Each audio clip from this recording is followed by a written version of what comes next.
You are listening to the Pencil and Paper Podcast Network. Visit pencilandpaperproductions.podbean.com to find more great podcasts. Welcome to the Palace of Megapixels.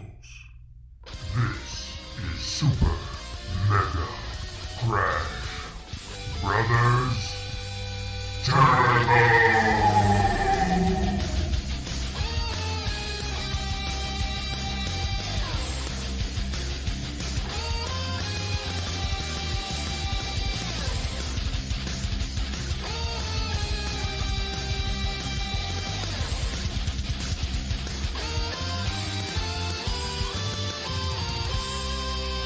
Hello, everyone, and welcome to Super Mega Crash Brothers Turbo. I'm your host, Stephen White. With me, as always, is my co-host, Lacey Finley. Oh, happy Monday. Happy Cyberpunk week, hopefully. Yeah? Yeah, we should have Cyberpunk this week, unless there's like that last-minute delay on Wednesday. That's why fingers crossed. Although, I feel like with the hard copies that have been leaked into the wild or whatever, that gives me a little bit more hope that it's going to release then. That's true. I really want the game to be good. I think I've probably mentioned that on the podcast before, mainly because delay, death threat. Sure. And unfortunately, your typical game industry things. And I don't want it to be just middling reviews to where it's like, all this delay is all right. It's all right. No. I want to hear that this is one of the greatest games of the year. Top contender game of the year. Of course, I don't know would it classify? I think if you still got it in before the year is up, maybe is it like the Oscars where you just got to get that movie in a week or two before the end of the year and it could go up. Something like that. I mean, it'll have to be next year's Game Awards anyway, I guess, because we've already got those going this week too. So that's true, yeah. So next week, guess what you're going to be hearing? The Game Awards. Guess what? Game Awards and how well we predicted them. I would imagine would be on there. Still got the list. Good. Yeah. So, my brain was. Oh yeah. I'm trying to latch onto things. Sorry, I distracted him with a half-hour conversation this morning before we started the podcast. I probably got his brain all over the place. Nah, it's fine.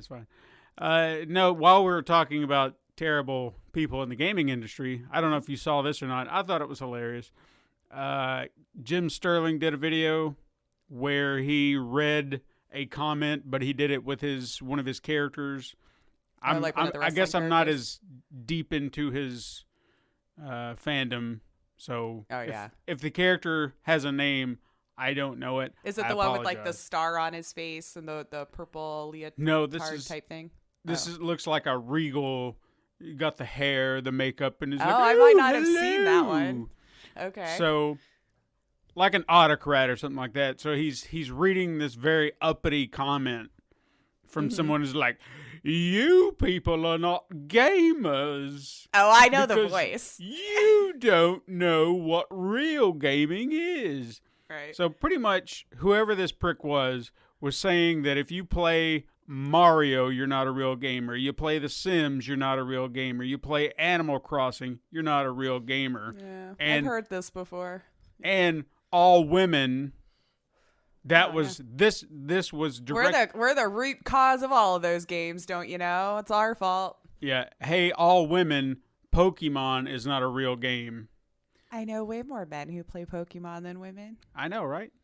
So it's just whoever this guy was, it's like he just wanted to punch him in the face. I think he just wanted, internet points and attention and clout, so probably got it. Yeah, probably.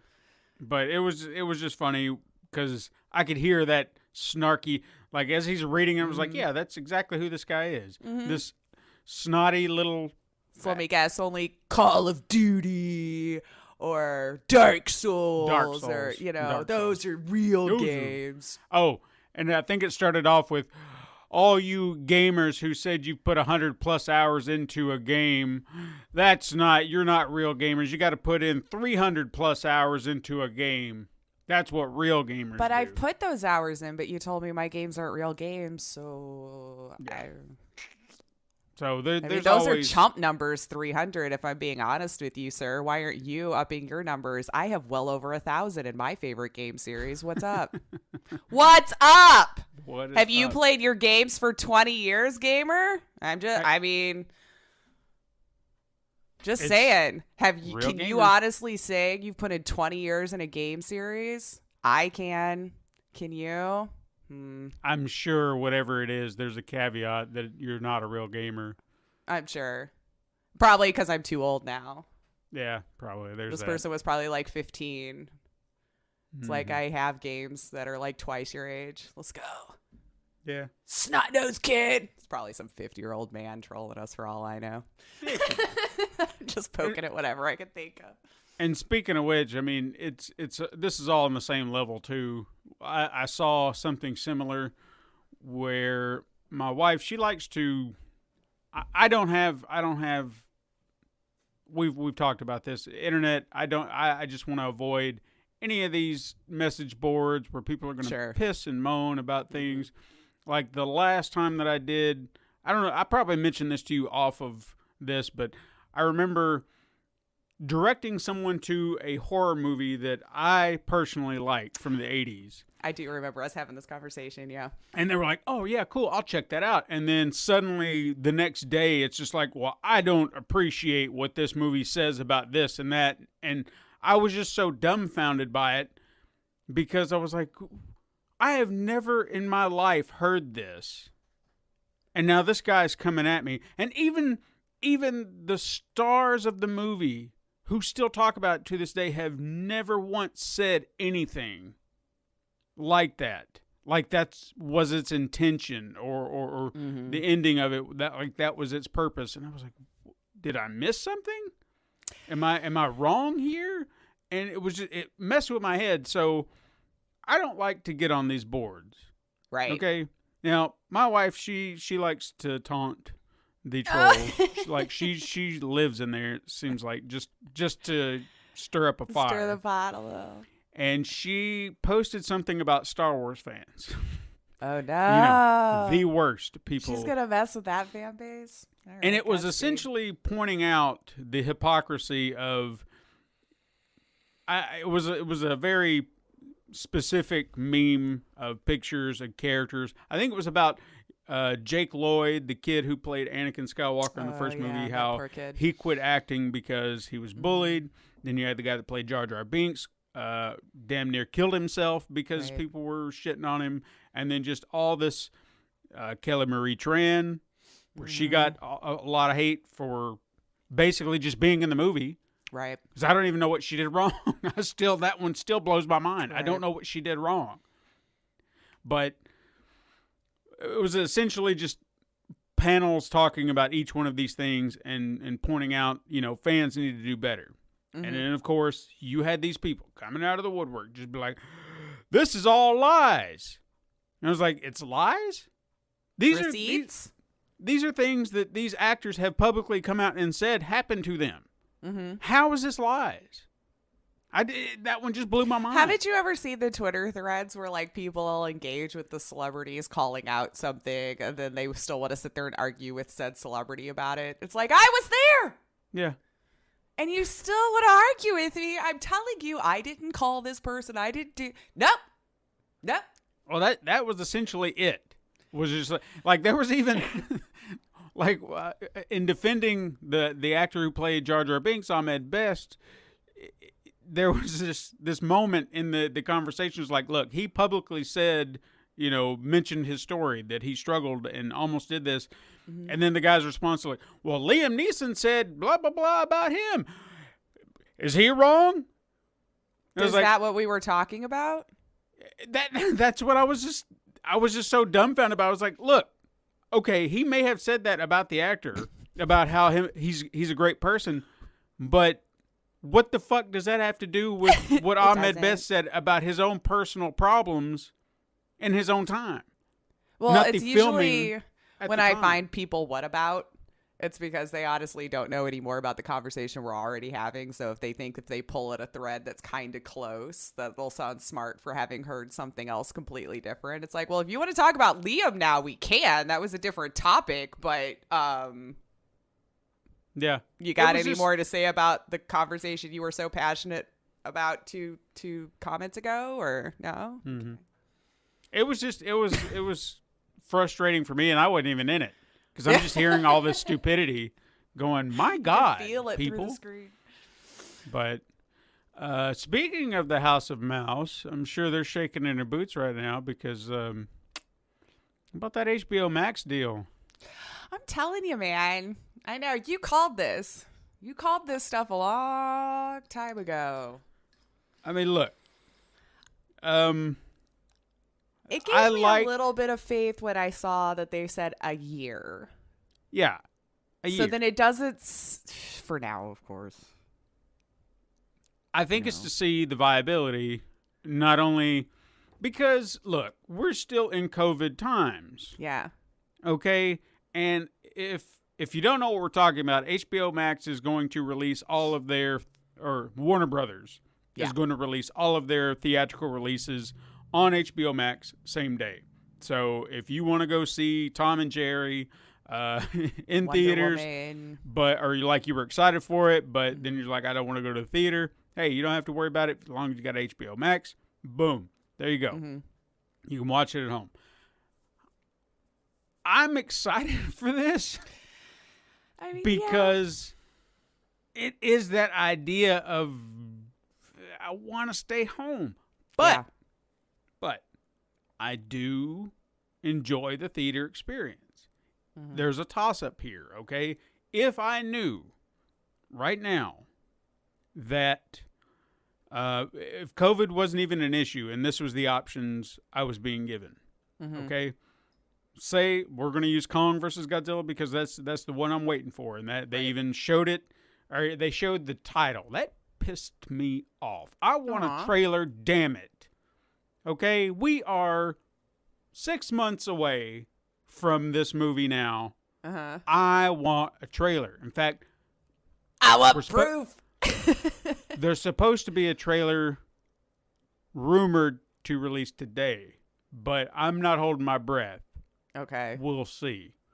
But I'm going to keep my eyes open for it all day. It could be one of those things that they're showcasing it somewhere else, and then someone's going to have their camera going, oh my God, look at it. Look how shaky it is. Anyway, that's the movie that I'm looking forward to, okay? Have been for a while. I'm going to get to see it. HBO Max, right there at home. If COVID wasn't in the cards, I would have a toss-up. If I knew I could go to the theater and see it, and nothing was stopping me, I would probably do it. Simply because I want to see this on the big screen. Right, yeah. But if something is happening in my life that I can't go out, maybe I just don't have the money or whatever, or something's preventing me from making that for the night, I have the option to stay at home and watch it. Yep. Maybe I enjoyed it so much in the theater, I'm going to come right home and watch it again. True. Why not? Yeah. I can watch it the very next day and be like, it's available. Yeah, dude. Right?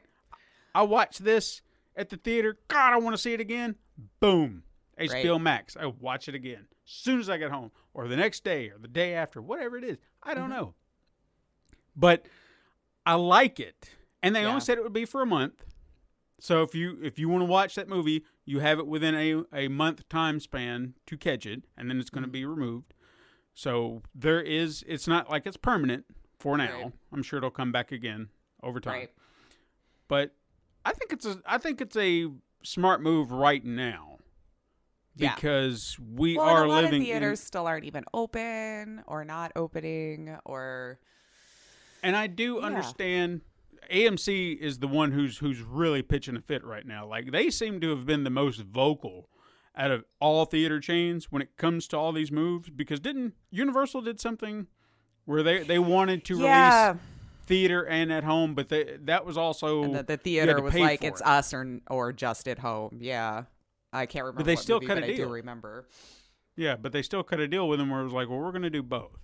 So now, And even that isn't like they're putting it on. Like, what would Universal have? Peacock? Isn't that under the Comcast? Oh, I think umbrella? so. Is that our NBC is Universal, right? Yeah. I think they are. So what? I don't know how much that is a month. I saw it pop up. I think I've thumbed through it, and there's nothing of interest to me. But yeah, no one cares about Peacock anyway. Sorry if you're on that. That's my favorite one. he's got the Writing a scathing tweet. Anyway, they have no other option but VOD, premium VOD, which I almost look to a point. There are times I have considered it. Like there was a movie that came out recently. Mm-hmm. I don't know if you've heard of it. It's called Freaky. Mm-mm. Have you seen anything about this? No. Okay, I'm gonna have to. If it doesn't show up like in a YouTube ad, I'm blissfully unaware of things these days. I'm telling you. I had heard like the name had been coming out and I'd seen like little snippets, but I dismissed it. And then I caught a few little snippets and I was like, wait a second, I need to look into this. Did you ever see Happy Death Day? No. It was like Groundhog Day meets a slasher movie. I feel like I know it. This is going to be weird. Why? Because I want to say like when Twitch first started doing ads, that Happy Death Day was like the only ad they frickin' had for like a month. And I wanted to, I feel like I boycotted it just on principle of how much it was advertised to me. I'm like, fair enough. Well, look, that was a movie I wasn't sure I wanted to see. And then I watched it. Because I was like, the premise intrigued me enough that I was like, let's give it a watch. Let's see. And by the end of it, I was like, this is actually really good. Oh, so yeah? I was surprised. So the director of that did another genre-bending take on a movie. Freaky is like a horror movie version of Freaky Friday. So what if your main victim swapped bodies with the serial killer? Oh, that sounds cool, actually. Yeah. And it's got Vince Vaughn in it playing the serial killer, but he's not now the serial killer, he's the girl.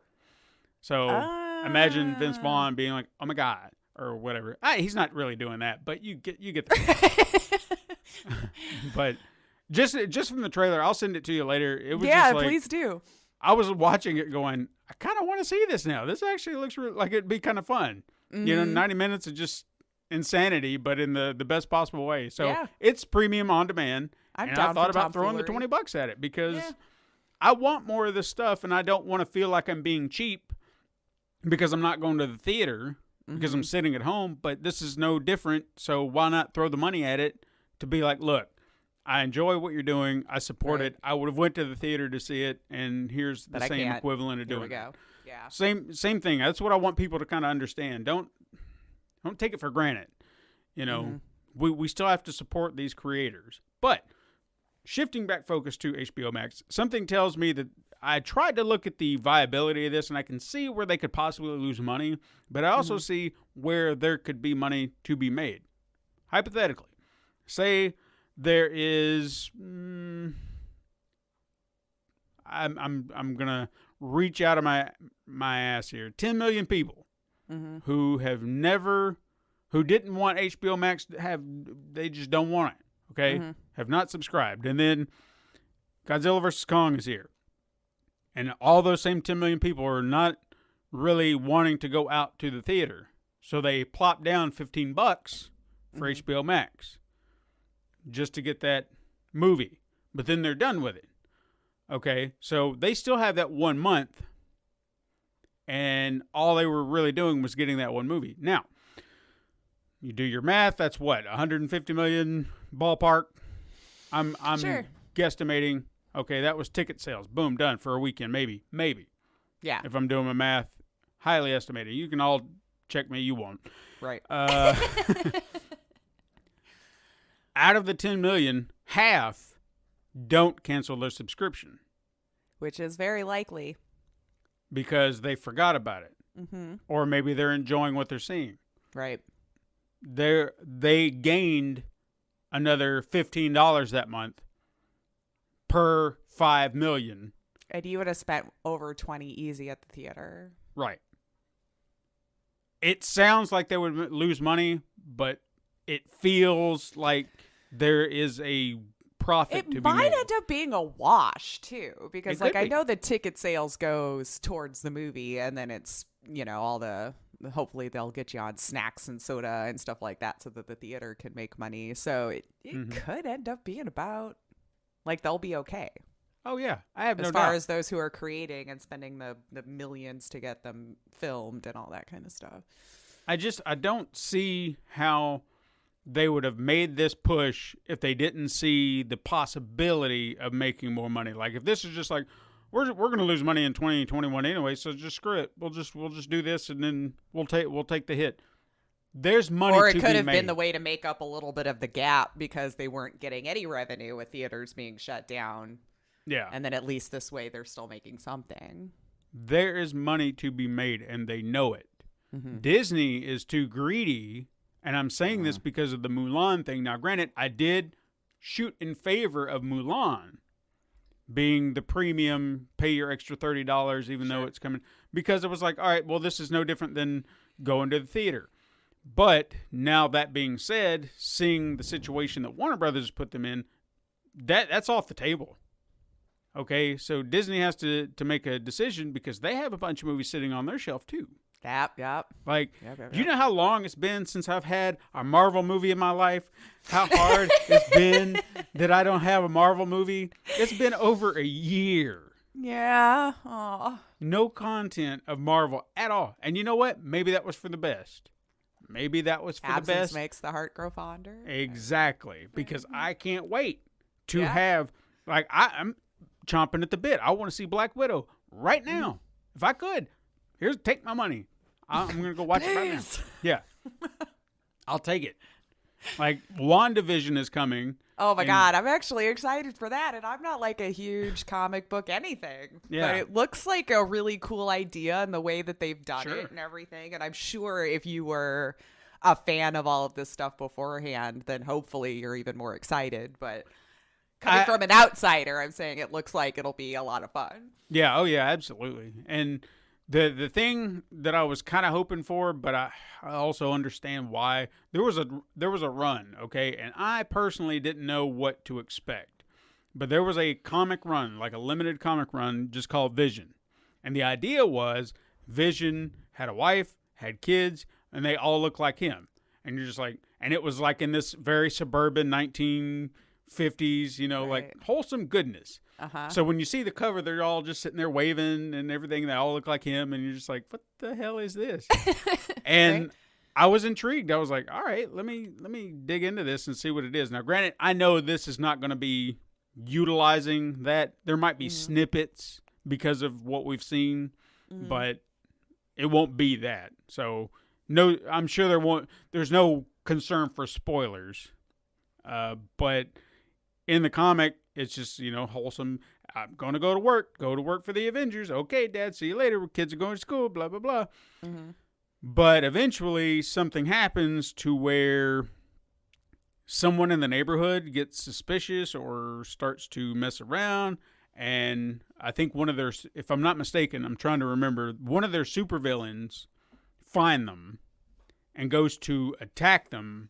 The mother kills him, like straight up murders him, and then someone in the neighborhood kind of like rear windows and like, oh, what's going on over there? And she's like burying the bodies, like, we got to hide this. We can't let anybody know. And it becomes this story about this mother trying to hide all the terrible stuff she did. And it just spirals out of control. And it's just like, oh my God, this is really good. Yeah. Just how they did it. Yeah. So I would pay to see that too. But I mean, this is probably just going to be just as interesting. Yeah. But it's not what I expected to see first, but I am intrigued. It's something. It's January. It's still a month away. Right. I want my Marvel and I books. think we'll all be starved for it by then anyway. It's kind of funny. It's Yeah. More content. I'm to the point now where I don't even know if I want to watch anything anymore. I need to pick up a hobby. It's kind of just like over my Groundhog Days here. Really. I've been... Mix it up. I feel like I've been bouncing around content. Like, I'll try to focus in on something, and then I'll just be like, I don't want to watch this. And then I'll find something else, and I'm like, I don't want to watch this. Like I will say the one thing I have been watching is I got into, obviously this is why this got brought up earlier, Star Wars: The Clone Wars, which is that animated series. I couldn't watch it at first. Like, it was just one of those, it was really hard.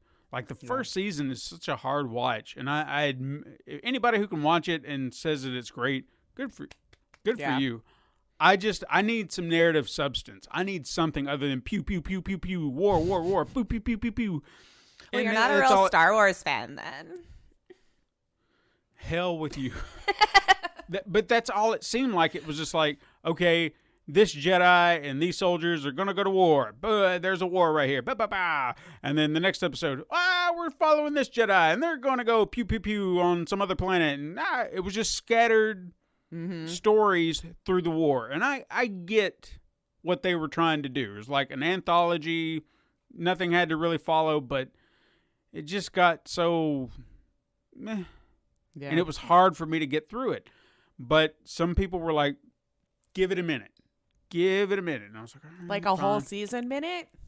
Like, that seems like a tall ask. Yeah. I'm like I think for any new series, 3 to 4 episodes is fair. I've given you time to set up your new story, what the world is, your characters. And then after like the 4th episode, if you still don't grip me, I just feel like I'm not into your story, and that's fine. Yeah.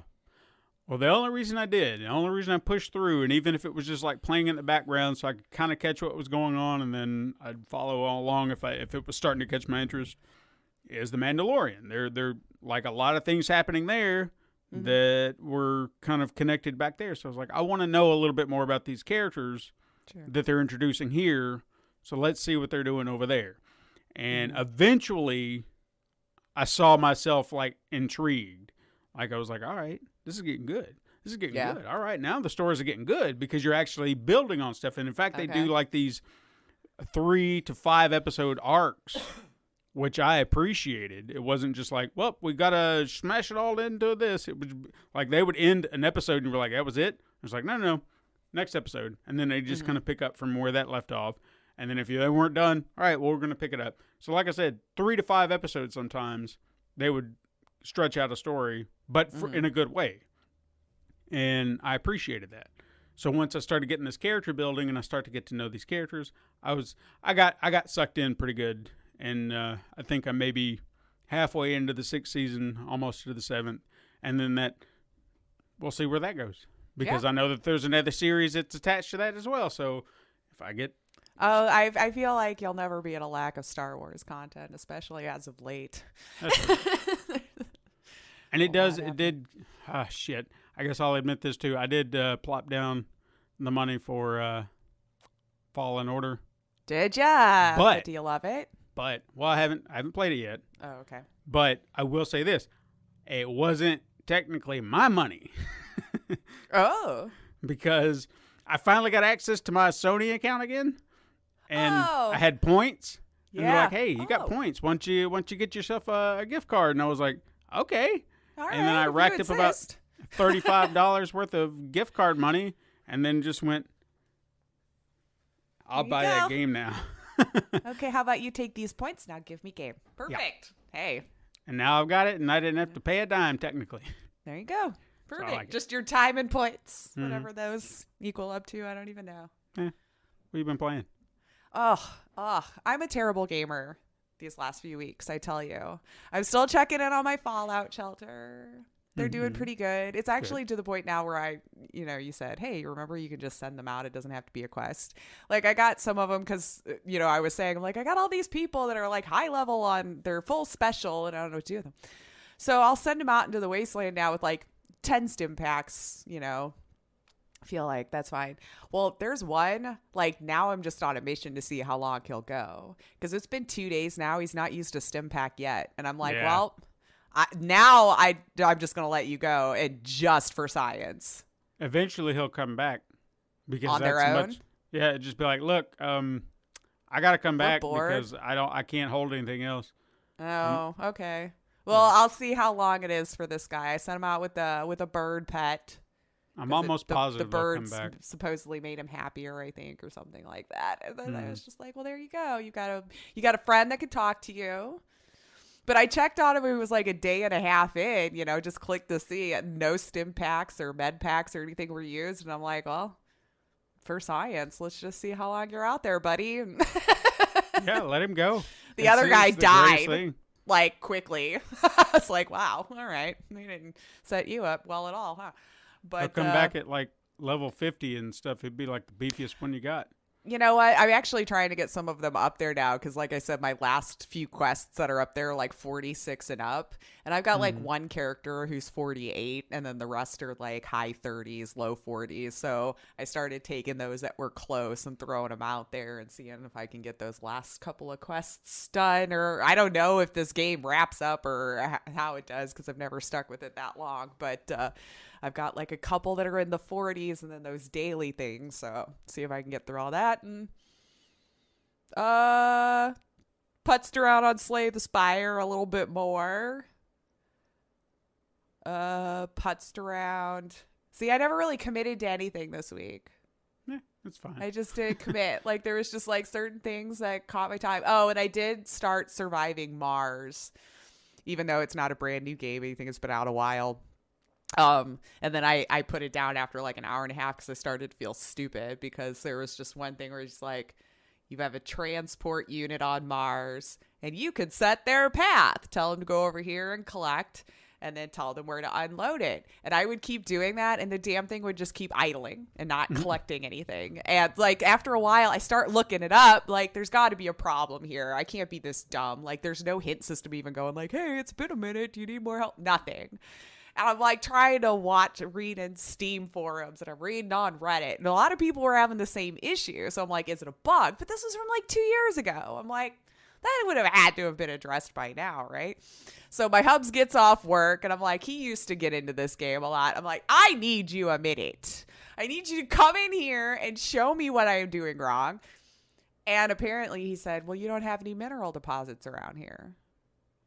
I'm like, but the tutorial is telling me to do it. So I didn't know if there was a glitch or what. So I had to do it manually on like another part of the map or something and have him bring it back. And it finally dinged with the tutorial and I could move on. But I was like, son of a biscuit eater.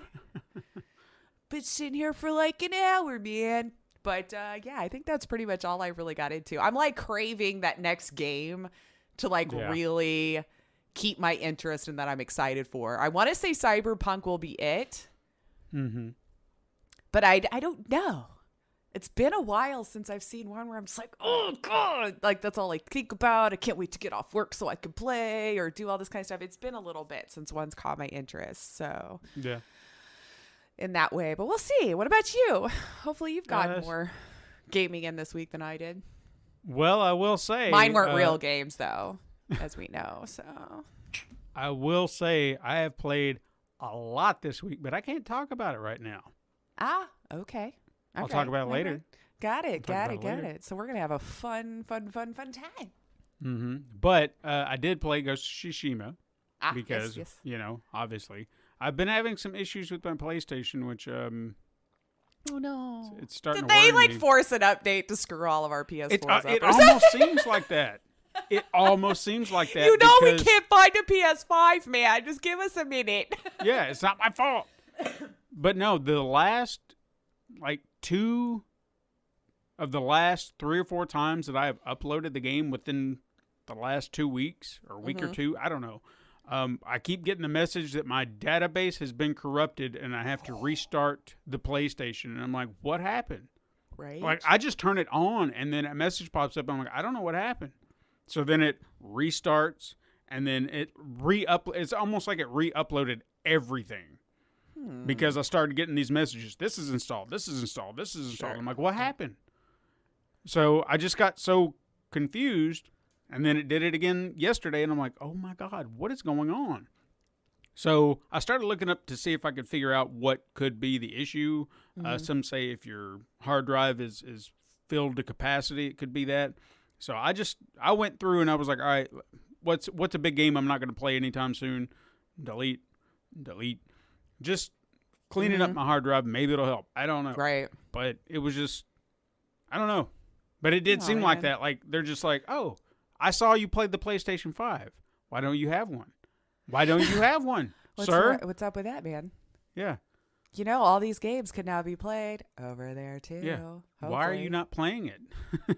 It's like, I don't have one, you son of a bitch. I've tried. Get it. I actually have not put forth any effort, so I've just been watching everyone else's and going, I'll just wait. Well, I don't go, like, if I know where it's going to be, I'll try, but I don't hold my breath. Sure. Like, I've started to notice a pattern when it comes to the ones they sell on PlayStation Direct. They seem to sell them as soon as I get home from work, and I don't pay attention to it. And then I pick up my phone as I go to sit down after I've kind of, showered and cleaned up and everything, and I look at my phone, and it's just like, oh, they went on sale a couple of minutes ago, and I'm like, son of a bitch! Because then you have to get into a queue, and wait your turn. And by the time I get on there, it's like, you're going to be waiting over an hour. And it's like, so I'm not going to get one. That's pretty much what you're saying. Yeah. So, but anyway, I'll get one eventually. Help against the bots, I'm all about it. But apparently it hasn't been. So. And luckily, I've got all these other games to keep me, because I still want to play Miles Morales. I still do. But I have all these other little toys and just like, we're definitely focus on them.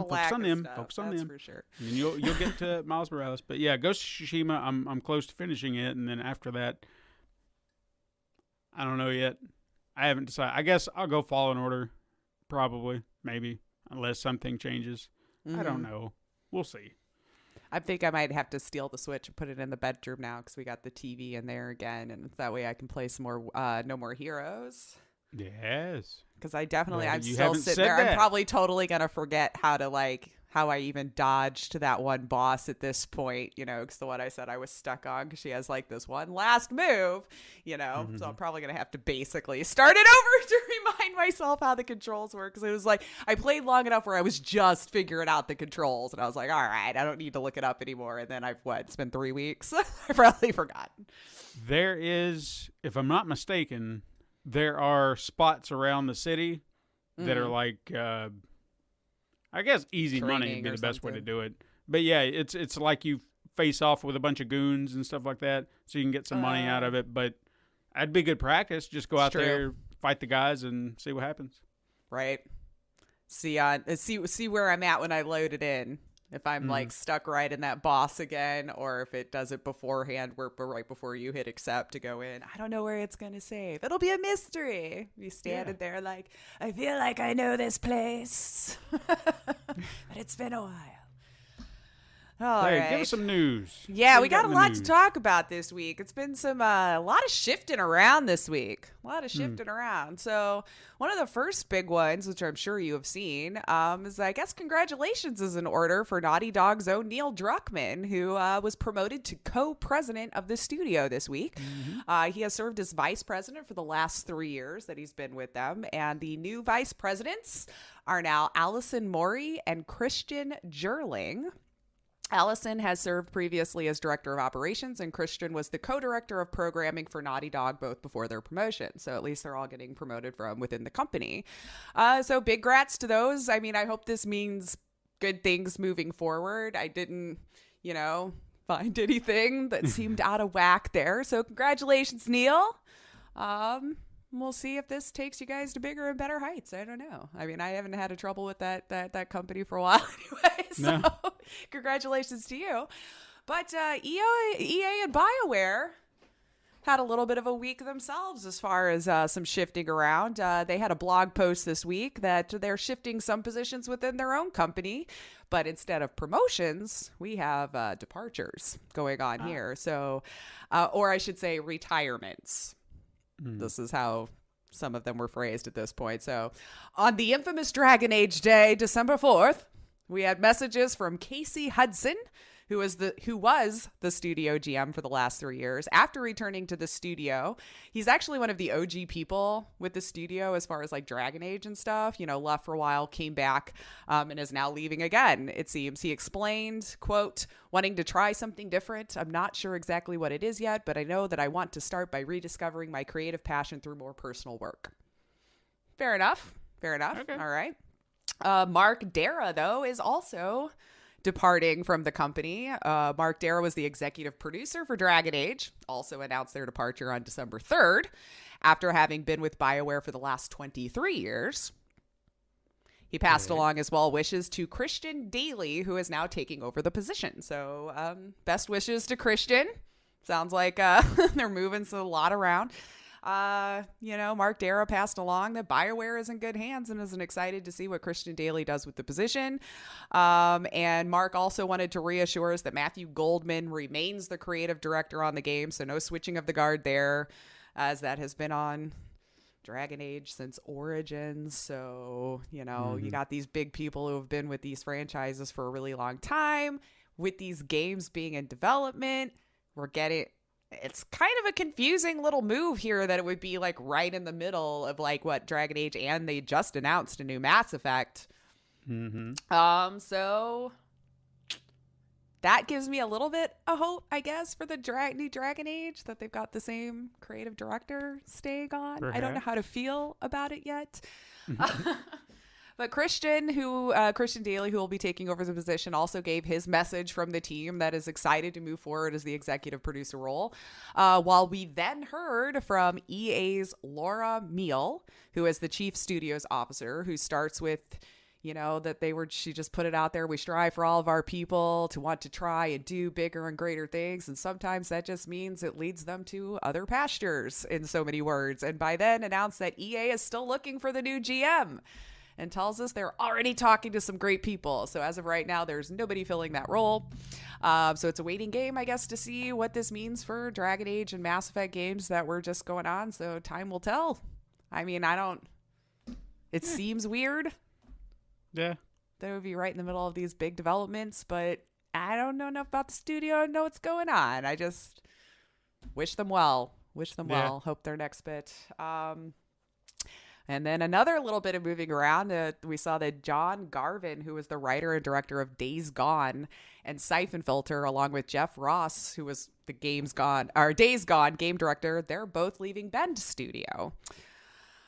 So Jeff Ross tweets out, this is my last week at PlayStation and Bend Studio, and I'm incredibly proud of all the games I got to make, but also looking forward to new challenges ahead. I'll post about my plans later, but I'll be moving to Chicago once COVID calms down. John tweeted this, that's just a summary of the thread, by the way. If you want to go to his Twitter page, he has like a 4 or 5 post there explaining a little bit more. So yeah, it just seems like a lot of moving around this week from a lot of different studios. I feel like there was another one too. I might have put it down lower, but if you have it right off the front of in front of you right now, let's do it that way instead of me trying to look through it, and then I'll skip it if I get to my notes. Yeah, because I remembered that I'd sent it to Todd, I think it was, because I knew it would be something that would kind of catch his eye.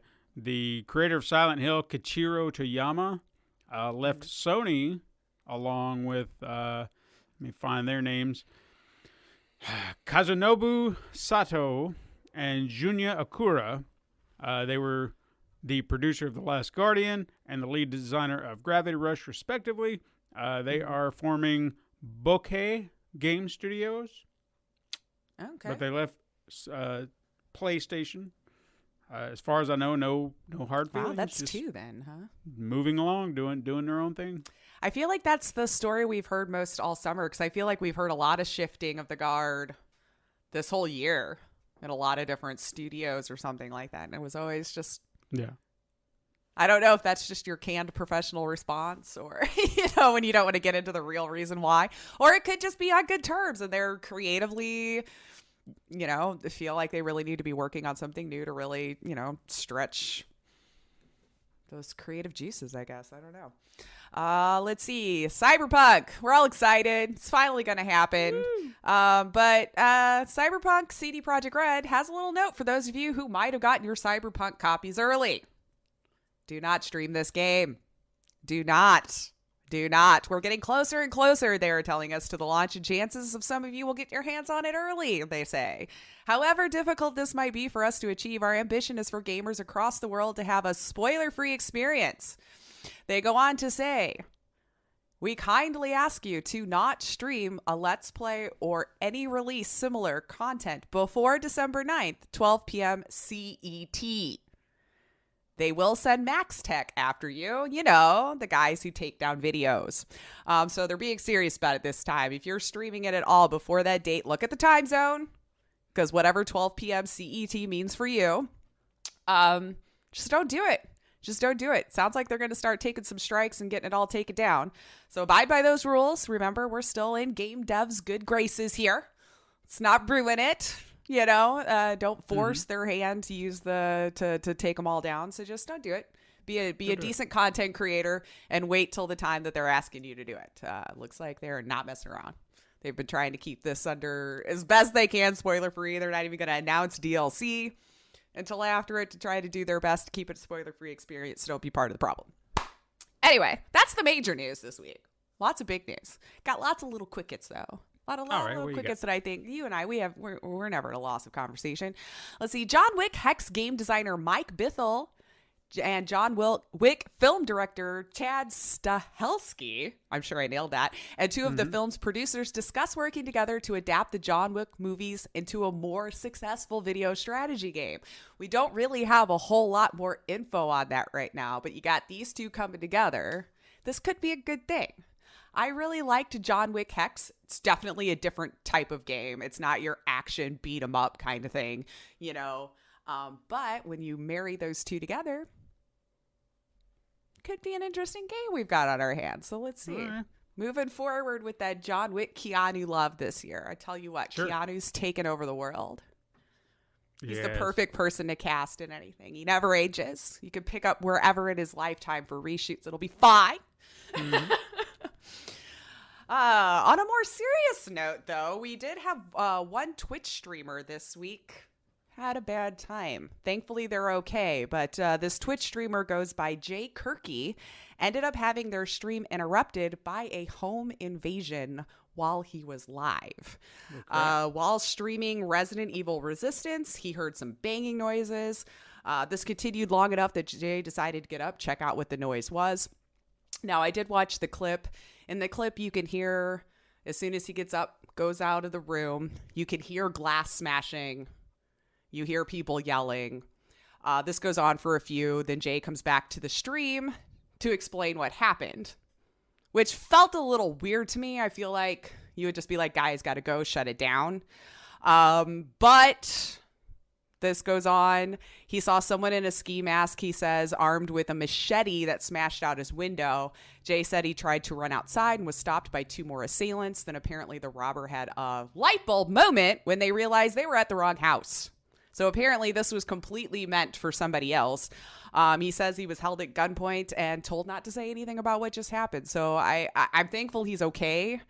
I've never been in this situation and hopefully never will. It just seems so weird to even come back to the stream at all. In the clip that I saw, he sat back down, didn't put his face on camera, started to do something for a minute, and then got up and went back outside. So I didn't go seek out any more clips after that. But that's not even the first one this week. There was another young woman who was streaming that also had someone try to come into her house while it was live and caught him on camera. And I believe that was in the UK, though, with this particular woman. And thankfully, her next door neighbor heard what was going on, and she came out and that they took her in there. But damn, dude, could you imagine sitting there and playing Resident Evil Resistance? I don't know that I would have heard that banging.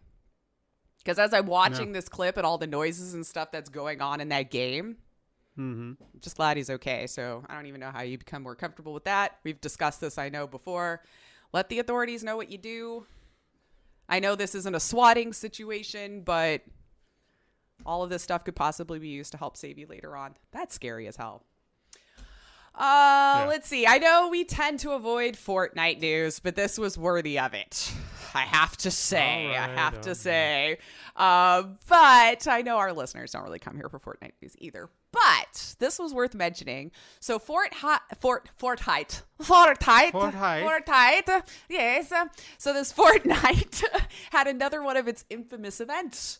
So season 4 has started. If you can imagine, there's been a Marvel supervillain taking over Galactus has been looming in the background all of season 4. Nice. On December 1st, though, he arrived. After 9 p.m. BST, players stood on the SHIELD helicarrier watching as the villain approached, being launched into a short on-rail sequence starring various different Avengers, blaring AC/DC, and then cramming into a battle bus to go towards the boss. Shortly after the event, I can't talk. It's okay. Ended was the word I was looking for. Okay. Shortly after it ended, Epic revealed it was the most concurrent players at 15.3 million people playing the game for this boss and amassing another 3.5 million watching. Wow. But please, Sweeney, do go on how Apple is screwing you out of money. Please, Sweeney, tell me more about how you're suffering. I'll wait. Anyway, but damn, dude, like that's pretty impressive. Like even on those massive MMOs that I used to play where you would have to try to gather as many freaking people as possible to do these big world bosses or something. Can't say I've ever heard 15.3 million people attempting it at once. So well done. I have to give it to him with these events. Yeah. Even though it's not a game that I really care or get into, but their events are actually pretty cool sounding. Not enough to make me play, but the idea those concerts they do and stuff like that. I mean, it's pretty neat ideas. If only there were games that we want to play. Sure, I know. I mean, but that's just us. But this also puts Spanish Twitch streamer The Grefg, which I know we've talked about here before, but now has the most concurrent viewers on Twitch with over 660,000 people who were watching as he was participating in the Fortnite event. So Ninja, sorry. He's now taken over the #1 spot as the most concurrent viewers. And they also added Kratos as a skin. So there you go. There's our Fortnite news for the day. NVIDIA announced its RTX 3060 Ti with ray tracing and DLSS for $399 or $1,200 from the nearest eBay near you. But joking aside, this is the most economical of the 3000 series, and it is expected to replace the 2060 counterparts that launched last year, if, of course, you can get your hands on one. NVIDIA says that this card is actually faster than the RTX 2080 Super, which was like their big one up until the 3000 series came out. So it was the second fastest GeForce GPU in the company at the time. So best wishes on trying to get one of those cards. Of course, you have seen them on eBay for ridiculous prices. It's like a good and bad year to be a gamer. Yeah. It's like we want all the toys and people keep taking them from us. Let's see. Batman Arkham Knight got 2 new costumes after 5 years. I actually took the picture because I thought you might find this interesting. It's like a hybrid of old school and new school is what it kind of looked like. One looked like a Mad Max goth style version of Robin's suit. They call it the Zurinar. Does that sound like something you should know? What is it? It looks pretty Zurinar. Zurenarrh. No. Okay. Well, that skin. Okay. And then an anime bat skin. They're both supposedly derived from a version of the comics. So that's why I figured I'm sure Steven might have heard of this one and I might just be saying it wrong. So if you saw it, you'd probably be like, oh yeah. But yeah, you can get the anime bat skin and the Zurinar, I guess. Zurinar. I'll have to look this up.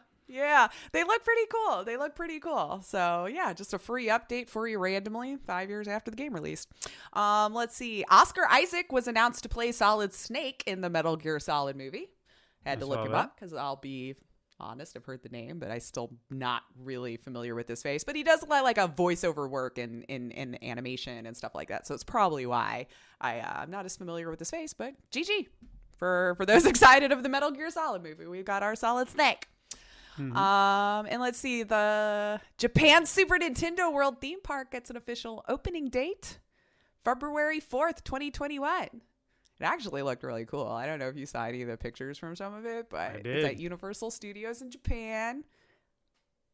I don't know if we'll all be able to travel by then, but it does look pretty cool. Like the big statues and stuff like that. I was like, oh, I kind of want to go there. Yeah. All right. That's about it for the little news there. I do have a truth or trash for you. Figured I'd throw this one in.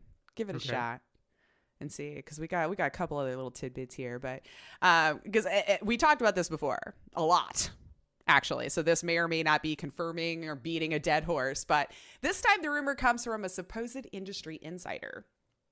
So YouTuber Moore's Law is dead, is what they go by, is supposedly confirming that Hideo Kojima is in fact working on a Silent Hills game for PS5 and will be announced at the Game Awards this week. What do you think? It's pretty sure, man. I did hear rumblings about this. Mm-hmm. And I know we keep wanting that to come back. Didn't we hear, or was this a rumor, that Sony got the rights to Silent Hill? Yeah, that's what we might be getting in the weeds of this whole rumor mill that's been surrounding this game for a while. I feel like that was one of them too, or them completely confirming with Konami, because that whole falling out and everything. So this would be assuming that they've reached an agreement. He can have it back, the whole thing. We know he's working on a new game. Yeah. I want it to be true, but something tells me it's not gonna be. I feel like we're feel you there. This is one of those big gets, and I feel like he's just moved on at this point. It's like, the hell with you. I'm not working on this game, and I wouldn't blame him. Could you imagine it on PS5 though? Oof. I know. Oof. It looked amazing before. So I guess for the sake of just how I feel, like, I'm going to say trash because I don't blame him for not wanting to do it. That's fair. Like, you've been kicked around so much at this point. Yeah, I don't blame him. All right. Well, we'll see. Because I got to keep track of my Game Awards truth or trash, too, for next week, so we could see how many we were right or wrong. But I do have a little bit of weird news, too, before we move on to other things. Actually, kind of two. You're telling me timeout. Hold on. What's up? Well, I was gonna give you one little truth or trash. Oh, okay. Because I found one. Let's do it. Because this is all the rage with the kids these days. Because we're always talking about these rumored characters for Mortal Kombat. True. And I thought we were done. We do love doing this. I really thought we were done. But okay. no. There are apparently more coming. More. So, this is what the data miner or whoever the fuck found. Whoever keeps hacking into this shit. Yeah. And they're always, and look, I'll be honest with you, everyone who has, with the exception of one character, every one of them has shown up. Yeah, you know what? With the exception of one. Every one of them have shown up. So it's a little hard for me to be like, no, because every one of them have shown up. Right? Yeah. Yeah. So who we got? If it's Bruce, I'm saying trash now because my heart can't take it. Well, fortunately for you, he's not in this list. So okay. But you're probably going to be like entertaining that. For everything that's on there, you're going to be like, who? What? Oh, huh? All right. But maybe not. Maybe you'll know who these characters are. I don't know. The 4 characters that are being rumored are going to be added into Mortal Kombat to create Mortal Kombat 11 Ultimate Part Plus or whatever, because they keep changing the title until it becomes. You'd think Ultimate, that meant Ultimate. It was done. Ultimate. Yeah. But no. No. So we got Havoc. Even I'm kind of unfamiliar. Like, I kind of remember the name, but I'm just like, Smoke. You remember Smoke? From the game? He's the guy. It's Smokey. Yeah. Actually, I do actually think I remember that character. He's like a gray scorpion. Uh-huh. Okay. Yeah, yeah. I'm sure they'll change it. But Serena, another one. I'm like, I'm not sure. Like early days, early. 4, 5, somewhere in there. Okay. I think. And finally, the big guest character, because you always have to lead with a bigger star. Mm-hmm. But I'm sure you're going to be Get. like, who? But I know David will know who it is. Oh, crap. Deathstroke. Oh, wait. I actually do. I don't know I think I know the character. He was in, he hasn't technically been in Justice League. He was in the Teen Titans. He's got the mask that goes right down the middle. It's like orange on one side and black on the other. Yes. Yeah, that guy. I had to look it up. So is that, am I saying they're going in the game? Yeah. Are all 4 of these characters going to be in the game? And you can pick and choose if you want. You know what, though? Like, is this coming from, like, the same leaker? Listen to me, I'm trying to cheat. I'm like, is it from the same person who's gotten it right this whole time? I didn't find that out. Oh, okay. All right. You know what? All right. So, Deathstroke? I mean, we have Why Joker. not? Yeah. I'm going to say truth on this one. We're loving this crossover world, and I feel like they've been really taking over your video games. So sure, I'm gonna say yes. I think I remember you saying Serena, who was, I'm assuming, an MK character in the past. Yeah.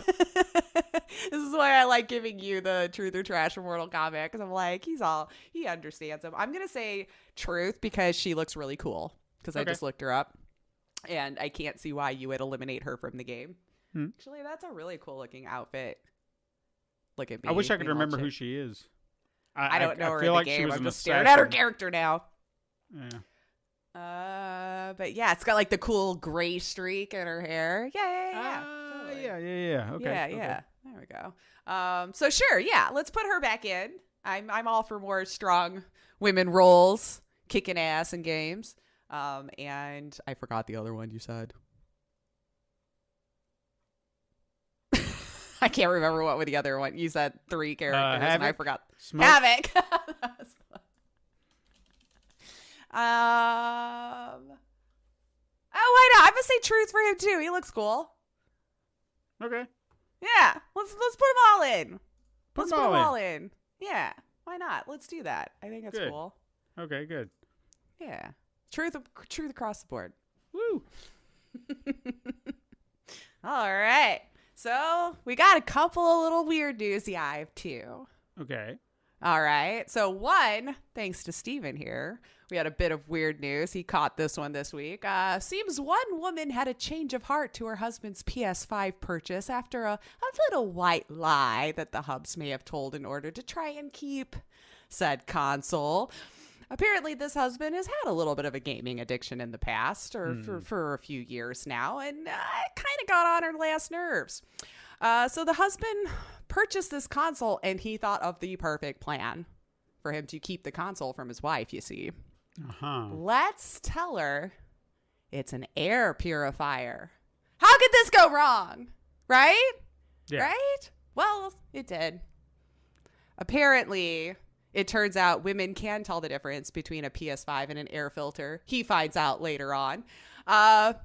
So I'd like to throw out a huge congratulations to Jin Woo, who discovered this underpriced console being sold on the Facebook Marketplace, because he just ended up getting himself a really good deal on a PS5, while the other guy learned that women can tell when you're playing games on a system, it's not necessarily purifying the air.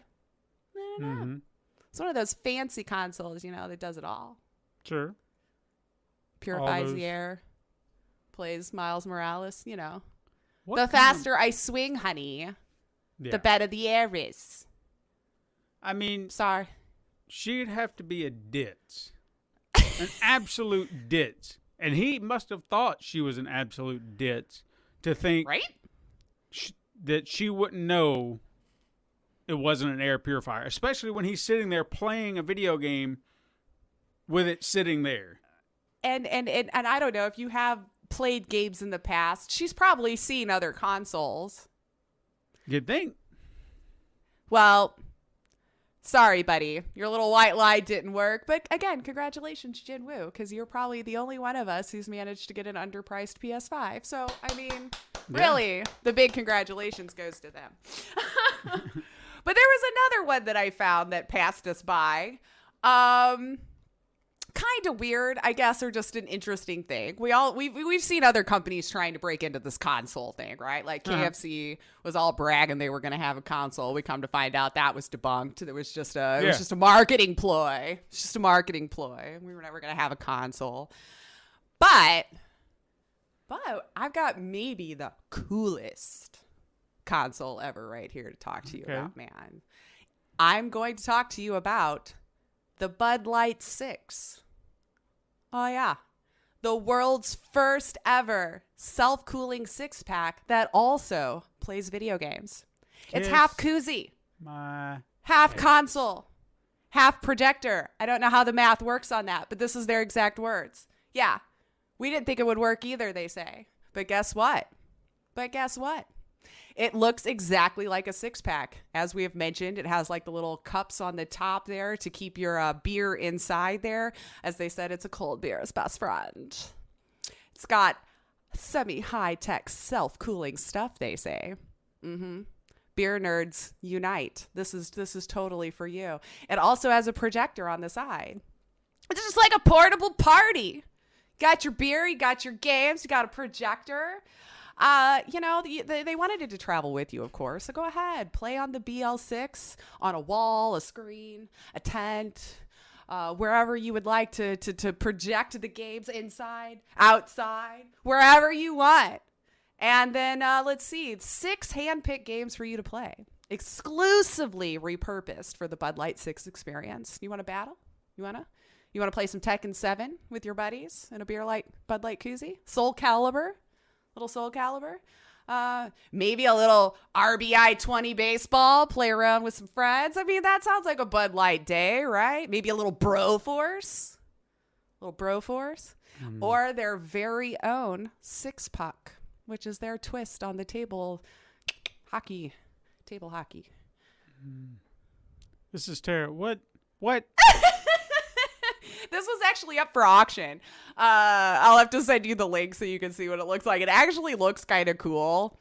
I don't know what it went for because every time I tried to click on it, it just kept telling me that it was over, So it's like I really wanted to find out like who got it, what it looks like. So if you're out there and you got this thing, please tell me. I want to see it in action, like a home action, not their tailored advertised version of it for me, But yeah. It's got long battery life, 720p resolution. The crap. So there you go. I have a feeling we'll probably see that floating around. It's probably in a few years as one of those collectible items that just happened once in a blue moon. And then there you go. We all missed our opportunity. We could have been on a Bud Light 6-pack console. I don't even know what to say. As soon as you said Bud Light, my eyes started rolling far in the back. I tell you. Well, I would imagine it could fit any beer, but the outside is still going to say Bud Light. So it is. And it's a shame. Yeah, so there you go. I really wish I would have saw what it went for and everything. So I was like, you got the 6 games and it holds your beer. It has a little projector on the side. Well, there you go, guys. There you go. So we got all these different companies trying to break into the gaming industry in some form or another. Garbage. Garbage, but that's all I got. So I hear we probably got some a fun headliner to go over. Yeah, we do. Fun game this week. This one actually required a little bit of research, a little bit of doing and know-how, and because things happened to line up, the stars aligned, if you will. I figured, you know what, this would be a great time to do something we haven't really had an opportunity to do in such a way. So for you, Lace, you're gonna kind of be the audience in a way. So maybe if I can sell this to you, not that I'm getting paid to, but you will be kind of their proxy as I am pitching this to you, because today we're going to be talking about cloud gaming. Yes. Necessarily Stadia and Luna. Okay. Because they are very similar in their presentations. In the way that, when Stadia came out, I was like, oh my God, this is going to change cloud gaming forever. And this is not to say that there aren't other services, but these two being titans, so to speak, Amazon and Google, that's why we're going to focus in on them. So I had the opportunity to get my hands on a Google Stadia for free, or the premier pack. And you actually got the controller, right? I got the controller, I got the Chromecast, all that stuff. As far as Luna goes, I was able to get into the beta. It's technically not out yet, but you can sign up for the beta if you want to try it out. So just to kind of give you a baseline, I did kind of get in with these without having to spend a lot of money. But there will be other things I'll touch on as we go through, because I don't want to just lay it out here. But I do lay out everything for you so you have a better understanding. So let's just talk about it, because cloud gaming could be the future of gaming. I know it wants to be the future of gaming. And as we've just talked about, if you have absolutely no idea what cloud gaming is, it's essentially gaming that you can do on any device that has internet connection. They upload the games to a server, and you practically stream the game through the server, and you don't need high specs or anything like that. You just need a good, solid internet connection. And boom, done. You got it. Yeah. So it sounds really great in theory, because games live in the cloud. You don't have to download anything. You don't have to install anything. You don't have to even buy a console, $500 or no $100. Right. Sounds pretty good, right? Right. So in the day and age where streaming films is commonplace, streaming video games seems like the next logical step. I never thought we'd be here. Never thought I would be a digital game owner, and yet I have more digital games than I do anything else. Yep. Because everything is instantaneous. Everything is there. It sounds amazing. This sounds amazing. I know we've spoken about it in the past before because it sounds incredible. But I do express my concern. I think the universal concern that I have, you have, and every other gamer has is internet speed. That's because it's so dependent on that, and we all know that, as we've even seen today, internet speeds are not always that dependable. And I say we've seen that today because Lace and I, you didn't even know that we stopped recording for a moment to fix an internet problem we had. Yeah. But I'm letting you in on a little secret. Yeah, see? But you don't, you the tell things us. we hide. Yeah, you see if you can figure out where that happened. I bet you can't, because my editing skills are boss. Anyway. Oh, again, your requirements to play games are not outrageous. It's just internet connections are problematic. Yeah. But again, I guess that would be no different than the occasional bug that crashes your game, as I mentioned before. Okay, but hypothetically, if internet speeds were of no object and you were considering cloud gaming, then which service would be right for you? It may or may not surprise you that there are actually a few options out there available outside of the ones that I'm talking about. But most of those are kind of PC only. And then there are others that are console dependent.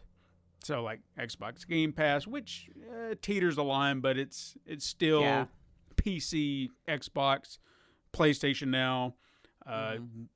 What is it? The NVIDIA GT or GE? Yeah.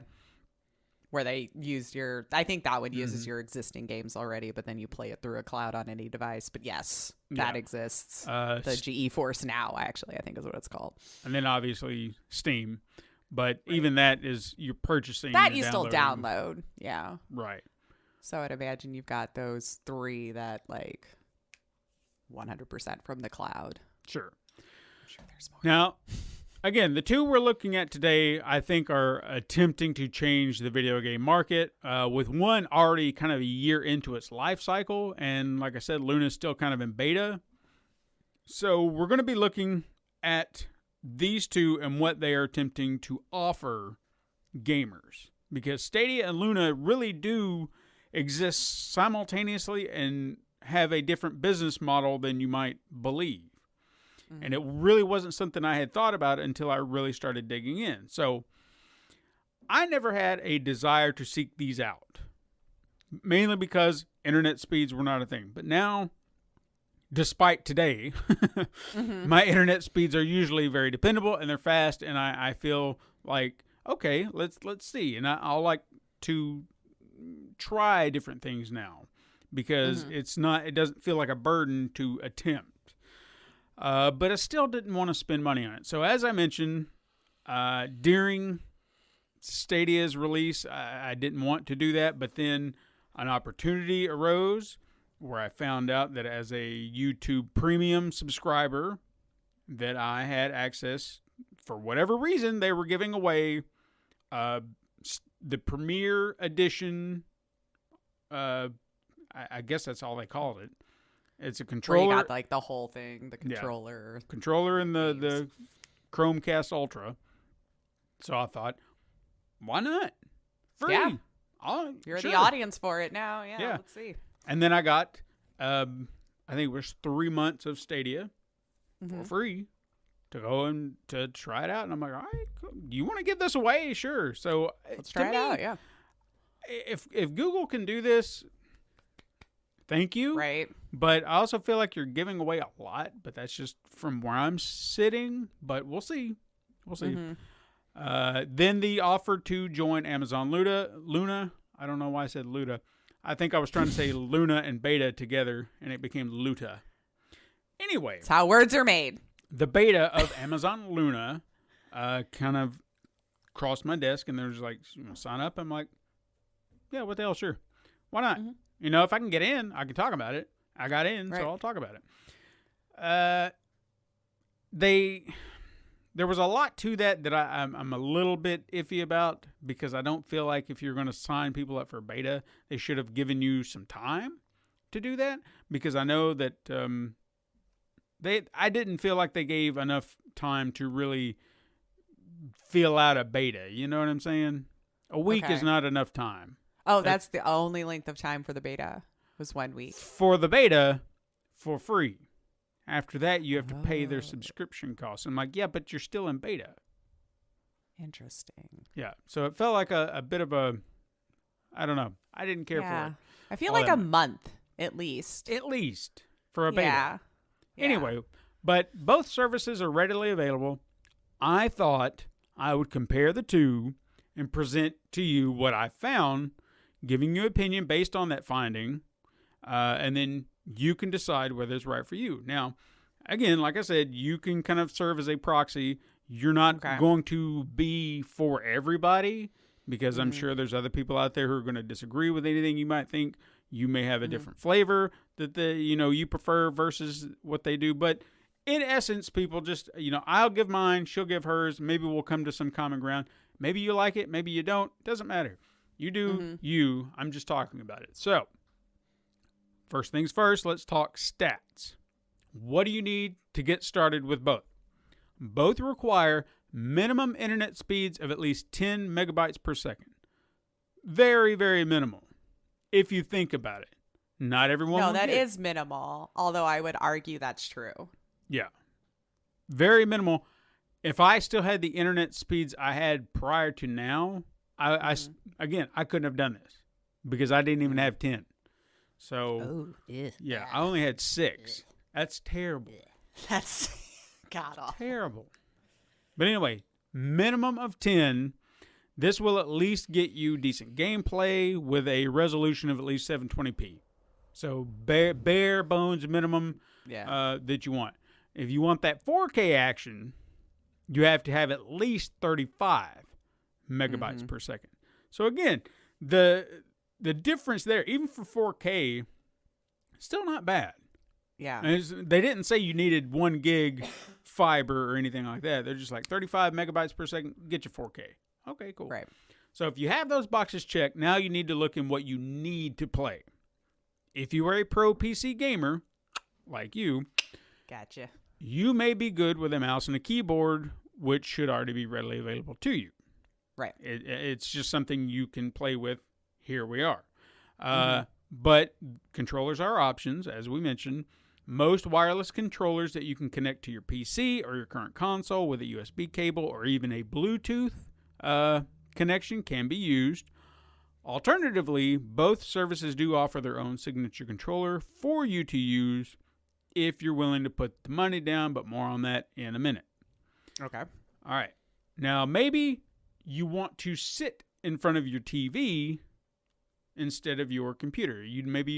Because I'm like that. I don't want to sit in front of my laptop and play a game. I want to sit on my couch, play it on my TV, because that's where I'm comfortable. That's my gaming spot. Right. So you want that option. You want to see that option. In fact, maybe you don't prefer certain aspects of PC gaming. You like having that, console feel. You like your controller. You don't want the mouse and keyboard despite where you're sitting. Stadia and Luna, you have those options to play on your television. But there's a caveat. You must have either a Google Chromecast Ultra or Fire Stick / Fire Cube, respectively, for each to utilize this feature. Now, so that's how the controller hooks up? It's like correct. It talks to it via that thing? And to play on TV. Now, I'm sure you could do the screen share, but why would you want to do that when you can do something? Yeah, that would probably just be screwing up your resolution even more. But. Right. So, to look into this, if this is something you want to do alternatively, if you want to have that TV experience, for $100, you can invest in the Google Stadia Premier Edition, which nets you the Chromecast Ultra device and a Stadia controller, which you can get in 3 different colors, white, black, and some wasabi, whatever the hell that is. Like a green. I guess. Yeah. And then on top of that, you get a 30-day free trial of Stadia Pro, so you can give it a proper run before committing to the monthly price of $9.99. Okay? Right. So $100 gets you all that. Boom, for 1 month. And then you can decide what you want to do after that. Now, for Luna, like I said, you need the Fire Stick or the Fire Cube. The stick kind of ranging in a price range somewhere between $30 to $50, and I'll say why. The Cube, $80 to $120. I use very loose amounts here because Amazon does random sales on this device. I know that when I got the Fire Cube, like I got it in the upper 119, like higher price, and because I thought that's how much it cost. And then the very next day, sons of bitches dropped it to like 70, 80, and I'm like, what the ass, I feel dude? like in less than 24 hours, they need to honor that. That's what I thought too. They're like, we do sales all the time, and if you just, I'm sorry you missed it. And I'm like, screw you, dude. We're talking like, yeah, like less come than 24 on, hours, man. Let's go. Ass. Yeah. Customer service. Let's have it. Yeah. Anyway, so keep your eye on deals if that's something you want to look into. Maybe you already have one. I don't know. But there, like I said, it's a wide array of price ranges to kind of look out for. Now, as far as controllers go, you can sync up any compatible controller or opt to get the Luna controller, which this is where I have my issues. The Luna controller does not come with the beta. Unlike the $100 you're kind of spending there, they pretty much tell you, all right, you've signed up for your beta. You have 7 days, and then you'll have to pay, the price for it. But if you want a Luna controller, we'll knock $20 off the $69.99 price tag. But I'd still have to wait 2 days to get the controller to actually utilize it because, it's got to ship. So I'm already losing 2 days on Luna. So I only really have 5 days to try out the controller. See what I'm saying?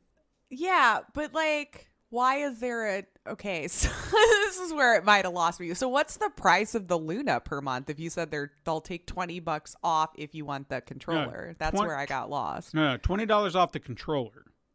Oh. Because the controller is actually $69.99, but they will give it to me for $49.99 right now because I am signed up for Luna and it is the beta. Gotcha. And they want to do me a solid and give me a controller. However, here's the difference between what you're getting from Google and what you're getting from Amazon, because the Google Stadia controller comes with a charger and a charging port to USB-C port and charging station. I feel these days, right? Yeah. So you plug it in, charge it, boom, done. You got a good controller. The Amazon Luna controller, which looks like a Nintendo Switch controller, also acts like one too because it requires 2 AA batteries. Ew, who does that these days? For $69.99 and 2 AA batteries? Who does that? Who does batteries? But think about that. Think about that. $69.99, 2 AA batteries. Yeah. No. You better have rechargeables. I can get a PlayStation controller, $69.99, and it's going to be chargeable. So I'm not. So quite you're probably sure. going to have to invest in rechargeable batteries, so you're not constantly blowing through those all week long. Mm-hmm. But again, now keep this in mind because this is your question, and I just kind of wanted to use this as a disclaimer. While Amazon Luna is technically still in beta, this may change, but it is beta, and I'm going to bet against it. Okay? If you're allowed into the inner circle, as I mentioned, you get a 7-day free trial before you roll over into the $5.99 a month subscription price. Sounds pretty solid, but something tells me it will not stay there. I'm just saying. That's why I'm saying that price will go up. Yeah, I have no doubt. Because when I get into why, you'll probably start to agree with me. Now, at this point, if both sound equally good to you, then games are going to be your deal breaker, I would assume. Right. That's actually was going to be my next question. What we got? So with Google Stadia, a pro subscription isn't required to purchase games outright. You can go on there right now. You can buy Assassin's Creed Valhalla, Watch Dogs Legion, Doom Eternal, the upcoming Cyberpunk 2077, all readily available to play. All you got to do is purchase it, and boom, you're in. Okay? Stadia even has one exclusive title with Guilt, which is an adventure horror title that was released to fairly decent reviews, and if you're a pro member, you can get it for free. Oh, okay. So, there you go. Now, speaking of pro titles, games like Hitman 2, Celeste, Destiny 2, Sniper Elite 4, that's just to name a slim few, are currently available to claim right now if you're within that, and they change every month. They are playable as long as you are a pro subscriber, so if they happen to vanish, as long as you claimed it, it's yours, like PlayStation Plus. Or Game Pass. As long as you're still a member, I imagine. As long as you're still a member, you can always play those games. Previous titles in this list include Metro Exodus, Tomb Raider Definitive Edition, Superhot, the Serious Sam Collection. Again, just to name a few. So good games. Not bad. Currently with Amazon Luna, you do not purchase games. Okay? Ever. This service is acting more like Netflix than Prime Video. And see what I did there? Because Prime Video is Amazon and the thing, but you can buy stuff on there. Well played, well played. But no, you can't buy anything here. You stream everything. So they offer channels. Everything is curated like a channel. So I think there's going to be an expansion of that at some point, but right now there are only 2. Again, beta, I get it. Right. So the first channel we're talking about is Luna Plus, which offers a wide selection of games that are available to play instantly, just like Stadia. So what games are we talking? Games like Control, Bloodstained, Metro Exodus, the Contra Collection, Overcooked 2. That's just a handful. If that's not what you want to play, maybe that's not enough for you. The second channel, Ubisoft Plus, can be added for an additional $14.99, or you can just opt for that separately for the same price. So $20 for it all, or just $14.99 for the channel itself, whatever. What do you get to play there? Assassin's Creed Valhalla, Watch Dogs Legions, Immortal Phoenix Rising, Far Cry 5. Your Ubisoft fare. Whatever's popular for them at the time. So there are your options. Now, to you, which sounds like gaming, like with games, which one sounds like it's offering you something with a little bit more pedigree or a little bit more quality? Well, I mean, it almost feels unfair because we are recognizing that Luna is still in its very early stages and Stadia's had a year, although not a whole lot we've seen done with that year, to be fair as well, So let's just say, I guess for me at this point, it would kind of boil down to the price a month. Because with someone like me who has fiber internet, either should run just fine. So I shouldn't even have an issue with wanting to approach either. But Stadia having more games right now, and as a personal preference, I don't tend to gravitate towards Ubisoft games. Fair enough. Personally, the Stadia would probably be my best bet. Because there is a bigger library and supposedly hundreds still coming in 2021, so they're supposed to be beefing up that library. And it seems like the initial investments are the same, just pretty like much. Discounts are kind of in different areas, right? So you're like $100 with Stadia, but you get it a month. Yeah. Or you're $40 in with Luna, but you get it a week. Pretty much. So I mean, I guess so so I guess it seems like it might be about the same as far as that. So probably Stadia, just because of the library right now, seems to be better. Like Ubisoft wouldn't be attractive to me to spend an extra $15, and it doesn't sound like there's a whole lot on that first channel yet that I have not already played or do not already own, would be the other problem. Correct. Fair enough. I get that. Yeah. Okay. So again, it's all on what really kind of suits you in those moments. But with all of those choices set, now it's about gameplay. How well do these games actually play over the cloud, and how well do they look? So I did. That's the only thing I've not been able to experience is actually using the controller and the on-the-go features. Like I've tried Stadia for a little bit, 100% PC, played with what I had. I didn't ever try to transfer it to my phone or the TV or what have you. Yeah. So I did actually get to sit down and really push the boundaries. So what I did is, like I said, I played a lot of games. I sat down and played a lot of games. But I didn't do like long stretches. It was a long stretch of gameplay, but I was trying to really see what I could do. Like how far could I really push these games, moving from one game to another, playing for a little bit, and then transition again, and see how everything kind of flowed. Now with Stadia, obviously, they gave me a controller and everything like that. I did not go with the Amazon Luna simply because, now, if they had offered it for free, by God, I'd have been there, okay? But to me, the investment was not worth having if I knew for a fact, like if I knew I was investing in this for maybe a couple of months, maybe even a year, I'd plop the money down for it. But I didn't know how long this would keep my interest. And I was just like, I'm not going to spend $50 on something that's just going to collect dust.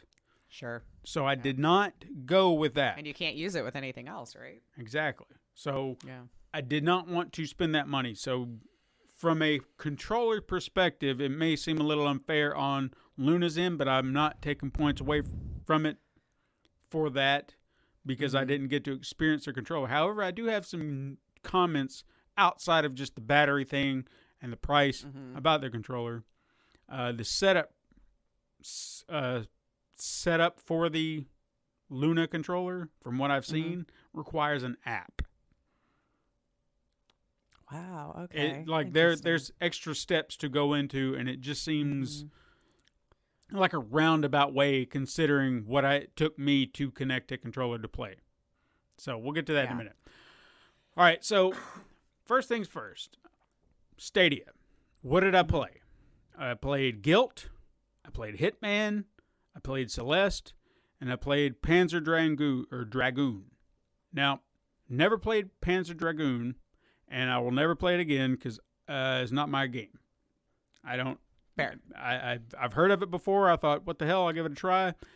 I guess I just don't like Sega games because that was not what I was expecting. It was like an on-the-rail shooter thing, and I was just like, this is not what I expected this game to be.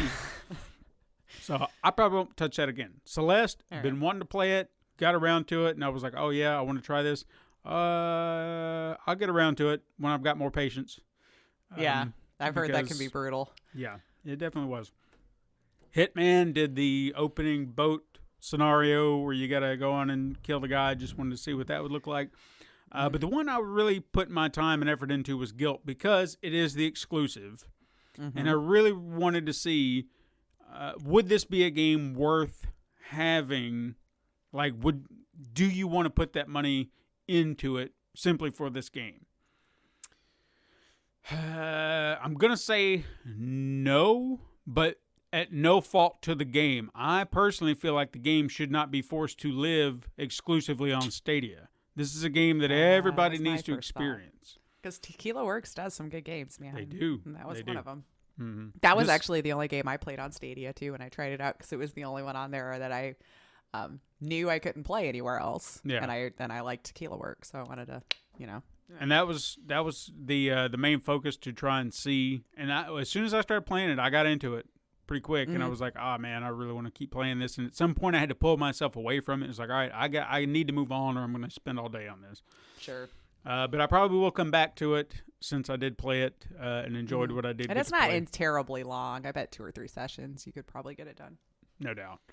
I'm not even sure how far into it I got. I know I got out of the school, got into an arcade, got out of there. I think I was heading back to the school. I remember I got up the fire escape, the fire truck. Yeah. That's about where I was at. That's where I stopped. Still kind of early, but yeah. Okay, so as far as Stadia's pros, your main hub for your games, very simplistic. Pick and choose, and there's nothing cluttered or anything like that. It just shows what games you have available to you in your library. It's like, here you are. Select whatever you want to play. Boom, done. Your game transition from each one is fairly easy. It doesn't take like an act of Congress to go from point A to point B, anything like that. You just shut your game down, go to the next one, boom, done. As I said, Guilt is a great exclusive. Just don't feel like it needs to be subjected to living there on Stadia because unless this takes off, this is going to be a game that gets lost, and it's not fair. That was my fear. Yeah. It's not fair to that game or even Tequila Works. The connection to the game, like as soon as I wanted to play a game, I was amazed how quick it just clicks on. It's like, boom, there it is. It's like, here's your game. It's like, all right.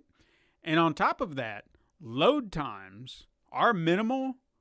They're not obsolete, but we're talking the next gen type stuff that everybody's like, well, load times are just gone. This is getting there. I mean, this isn't, I won't say it rivals it, at least. It's on par. I'm sure the closest competitor. Yeah, I'm sure as far as internet connection goes, that could be an issue. That's going to be your problem, probably. But I saw times where it would just be like blink, blink, and I'm going to even touch on that a little bit more in a little bit because I actually got to use a great comparator to a game I've already played on PlayStation 4. But I didn't do it here on Stadia. So overall, it's impressive. The presentation, everything that they offer is impressive. But there are issues. Okay? Let's talk about the controller for starters. Okay? The controller is great itself. Like, holding it holds great. It feels great. But what have we complained about? Time and time and time again with these controllers, get a common, designation for your buttons, people, because yeah. damn it, when it says press A and I'm going all the way to the right, when they're telling me, no, it's the button down below. No, that's B. They're like, no, B is up here. No, bullshit, B's down here. I have been gaming longer than this is alive. Yeah, all their button designations are in the wrong place. So playing Guilt, and it says press A to do this, and I'm like, A, and nothing happens. I'm like, pressing it. So I had to relearn my buttons because I was like, come on, people. Then it screws you up going to any other controller. Yeah, it really does. So why can't, I mean, is there something in that it's... I'm starting to wonder if it's like a copyrightable thing. Like the first person did it that way. They've seized where that button goes and then it's forced everyone else to kind of mix garbage. it around. I don't know though, but that's my guess. It's I don't garbage. know why we can't just agree on that and be kind to us gamers. But at least I would commend them if they didn't give them those same button designations like Y, B, X, A. Give them something else. Do like PlayStation. Give them shapes. Give them numbers. I don't care. But at least that way my brain is not associating a location. The bottom button is my action button. Yeah. Because that's the problem. With PlayStation, The right button backs out. I had to relearn that, okay? Because when I first started playing, it was like hit triangle, and I'm like, I don't know where triangle is. Like my brain hadn't quite locked that in. But now I know where my buttons are. So I had to learn that. In this situation, don't give me familiar button presses that I'm going to have to relearn because you moved them. Just give me something else. I don't care. Is it still like Y, A, X, B? Yeah. They put A up top and then Y on the side or some shit? No, it's all the same thing. Now, even the triggers, it's like R2, not R2, but... RT or something? RT. So that I get. Because I think it was like LB and LT and RB, whatever it is. Yeah. T and B. I get that. I got it. Primary, tertiary, whatever. I don't know. But those 4 buttons, damn it. And it can't be copyright because Luna did it too. Same buttons. Same buttons. I don't know. I'm just saying. Long troll. It's so frustrating to me. It really is. Because your brain, if you've been a gamer as long as we have, you have certain expectations thanks to what's come before it. And then now people are trying to change that. And it's just like, no, stop. Those old fogies. I fear change. Just leave it. I don't know how to find things. All right. But beyond that, and I didn't even try, and maybe you could change the button layout. Maybe you could. I didn't try it, but whatever. Internet connection speeds, like I said, I don't remember having issues, like my game didn't crash or anything like that because the internet speeds weren't like they are today, but you saw little fluctuations where 1 minute you'd have like this real solid 4K crisp graphics, and then sometimes you'd kind of see a little pixelation, maybe a little slightly off HD, so it's not. Again, if you're looking for a solid 4K experience, you're going to want to go console or something like that, or even download it on your PC and not be dependent. If that doesn't bother you, if you don't mind if it's going to fluctuate in and out from time to time, then don't worry about it. Because it wasn't distracting. It wasn't like, well, I can't play this. It was just like you'd notice it, and then it'd just go away. I did have occasional, we're talking rare moments of clipping, but it was just maybe during a cutscene or anything like that. It never really happened when I was playing it, just during a cutscene here and there. So it wasn't bad. It was just like here and there. Sure. And like we were talking about the game selection. Me personally, I feel like your game selection with Pro is okay. It's not fantastic. I feel like their strengths right now versus Luna is the fact that they are offering any and all games to purchase. But then again, you do have that other caveat. Do you technically own these games? Because we've heard that argument. If you're not allowing me to download this game, then I don't technically own the game. I own a license to stream the game Which I think devs or publishers are starting to argue that's all you ever really had in the first place. But, sure. you know, yeah. But if I have a copy... Different conversation for another day. Yeah, if I had a copy of the game, I own the game. Yeah. The way I did wonder that with Stadia, like if I, decided to cancel my monthly subscription, if I would still have access to those games under my account, since I still bought it. I still shelled out the $60 or soon to be $75. If I didn't mention that, Pro is not required. You can go on there at any point in time and buy whatever games you want. Pro is not required. That just gets you additional bonuses for like the free games and whatnot for $10 a month. But no, the games you've purchased on there, they're yours.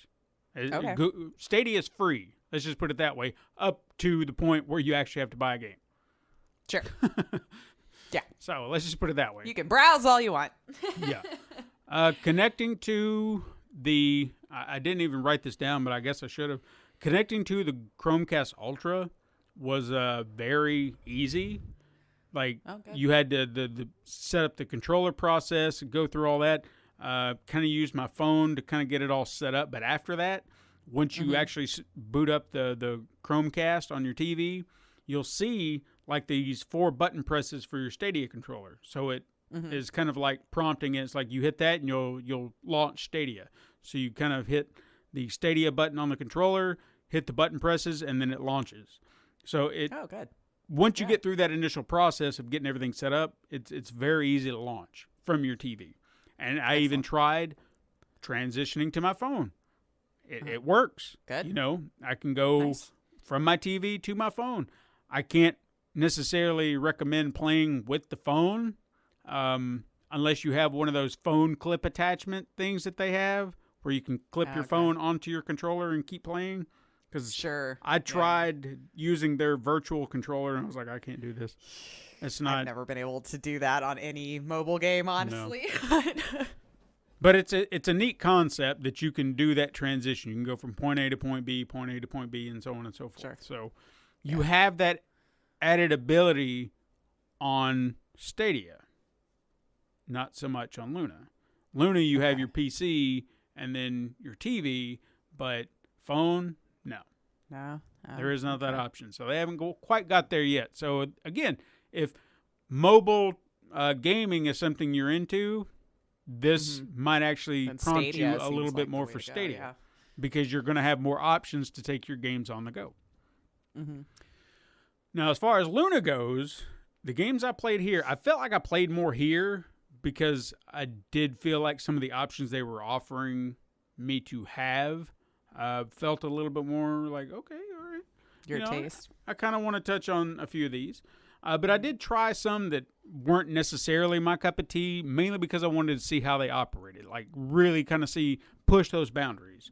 That was one of the main reasons that I wanted to play Hitman, because that was a bigger game on Stadia. And I was like, all right, let's see what I can push on here. So with Luna, I played Metro Exodus, Control, Sonic Mania, Wonder Boy, River City Girls, and A Plague Tale. Now, I'm going to break some of these down. First of all, Sonic Mania, I've said it before and I'll say it again. I don't care for Sonic anymore. I just don't like them. I hate these games. I can't play them. That's just how it is. All this, and this one and Wonder Boy both, why do your characters have to be slippery, you know? Like, you're trying to move and then be like, whoa, it's like, stop. Oh, and they have to, like, slide a little when you just stop. Or something. Yeah. I stopped moving, damn it. Just stop. And Sonic was doing that crap and falling into and running into characters. And I was like, damn it. Can't stop on a dime, man. Yeah. Because it's just like, you're supposed to run real fast. It's like, yeah, but then you put this wall in my way. Well, jump that up. And then you run again. It's like, yeah, but I'm really fast and I'm slippery.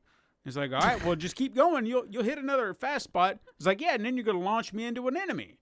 Bastards. I don't know. I got mad. I got mad at that game real quick. And I was like, I ain't playing this game no more. Then I tried Wonder Boy, which I've never played, which ironically we talked about last week or the week before. Something like that. Not last week. Last week we were talking about Mario games. Anyway. Mario, yeah. Or music. Wonder Boy I've never played. This was not the Adventure Island-esque Wonder Boy, but this is more like one of their RPG spin-off games or whatever.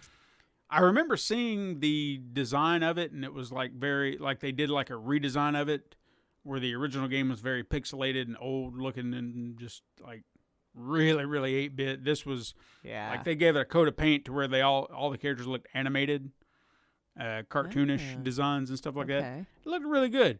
But the character also did that floaty shit where he wouldn't stop. When I'm walking, I'm like, man, come on. I think that was a trope from the NES days and Sega days, maybe, because I feel like I even remember like Mario 3, they did like a little hop, hop, hop, hop when you tried to like stop real fast. So yeah, I played it a little bit longer than I did Sonic, but at some point I was like, all right, I'm getting a little I've had my fill. River City Girls. I have some things I want to say about this, but I can't. I really, really can't. We'll talk after.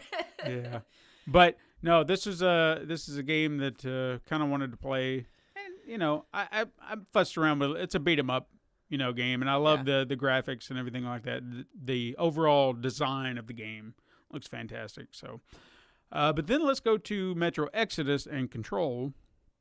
Because those are the main ones I wanted to try. I really didn't care for Metro. I know that's a popular game. It's just not my cup of tea. But I really wanted to see how it looked. It looked fantastic. Right. It looked great. The picture quality was outstanding. Control looked about the same. Very, very crisp. The issues I had it more with Control than I did Metro. Metro really played well, and maybe this is because I had a bit of an issue with where I was playing. When I played Metro, I really put it was like late at night. I was in the bedroom, and I thought, let's give this a go. Let's really see what we could do with this, and that's where I tried that out, and it looked fantastic. But I really wanted to get the 4K because I don't have 4K TV in my bedroom. So then I took it out to the main TV. And when I got out there, that's where I seemed to run into issues. Now, again, I don't know if it was just the day or what, but I had frequent clipping happen as I was playing. And this happened a lot with Control. So, again, I don't know if it was... I can't imagine it was my internet connection because I was just playing the Stadia flawlessly hours prior. So, unless something happened. But it wasn't clipping in the way that I couldn't play it. Like, it was just, like, unplayable. It was just... You could notice it. Obnoxious, Yeah, and it was just like, come on, man.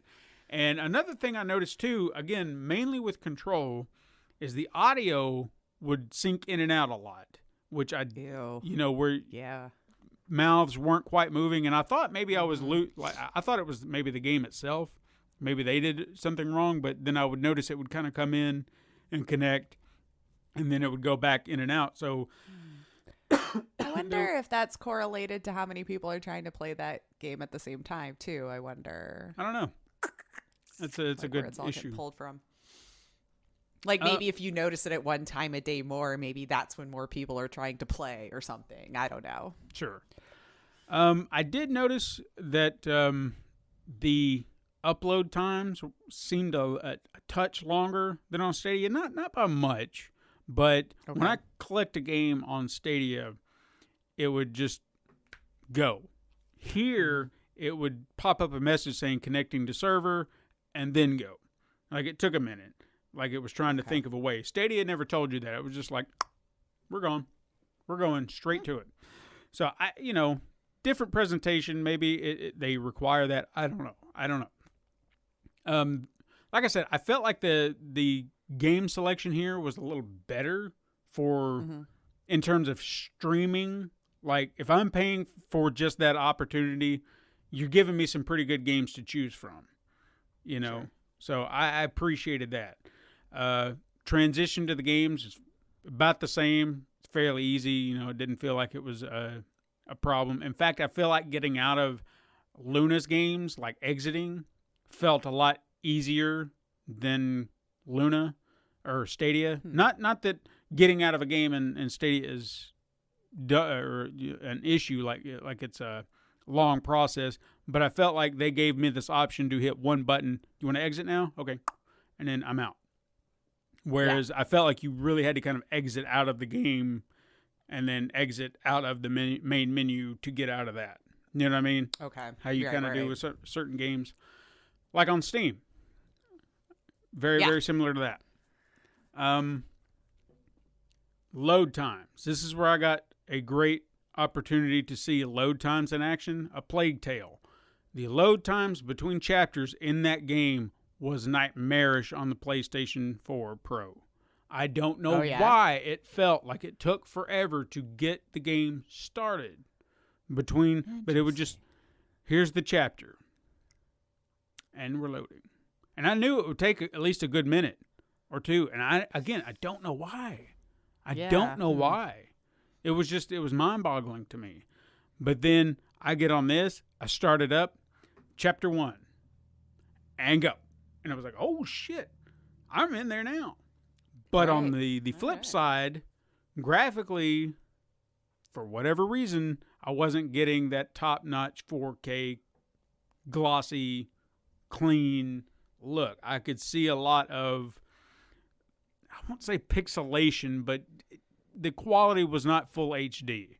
Like, I could tell that. So it was almost like a trade-off. It's like, you loaded your game pretty quick, but you're going to have to suffer through some less than stellar graphics on top fast? of that. Yeah, so take your pick. That would be the upside / downside to that. Kind of a catch-22 with that. And again, I don't know if it was just that game or if that's common.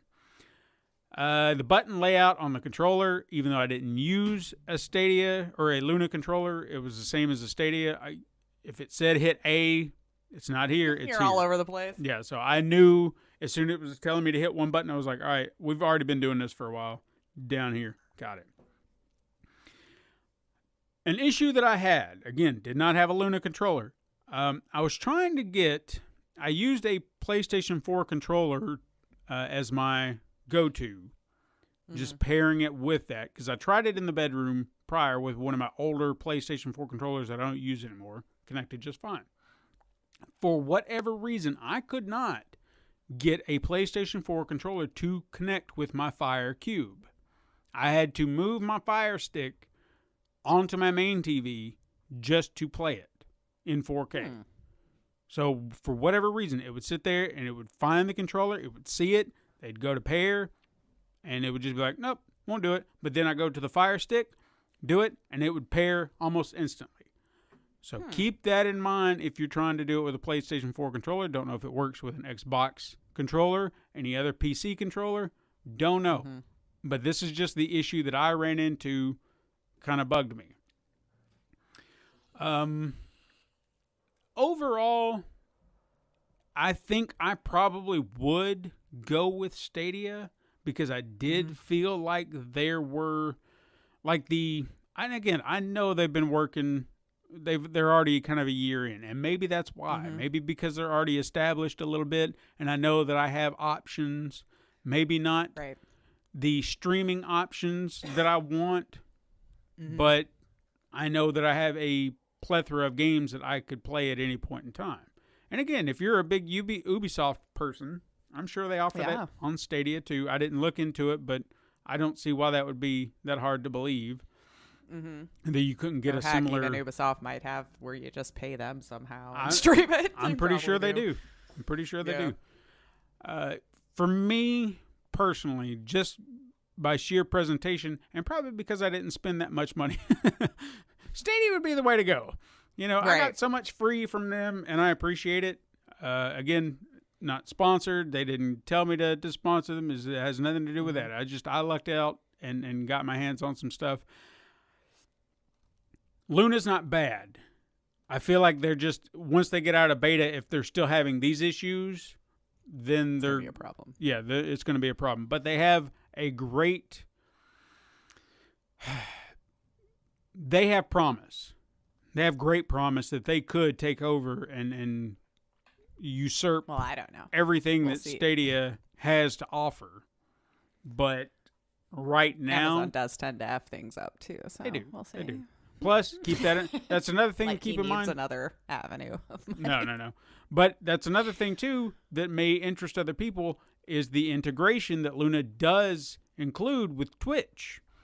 I think that was a very big selling point as well, is if somebody's playing a Luna game, streaming it, you wanna play it, you can click the button, boom, you're already there. You can start playing it, you can play with them. There's a lot of Twitch integration that I didn't get into, that I didn't actually see, but it is there, so that's something to consider. If you're a big Twitch streamer or you like watching Twitch, Luna may be more for you because of that integration and what you actually could take away from it. So I guess that's another pro for Luna is Twitch integration for what that's worth. Yeah. But again, my opinion, maybe what you think, Lace, it's really a matter of taste. Really, if you want to look into game streaming or cloud gaming, whatever they're calling it, do your research. Don't just dive headfirst into something. If you can get a free trial, try it out. Give it a try.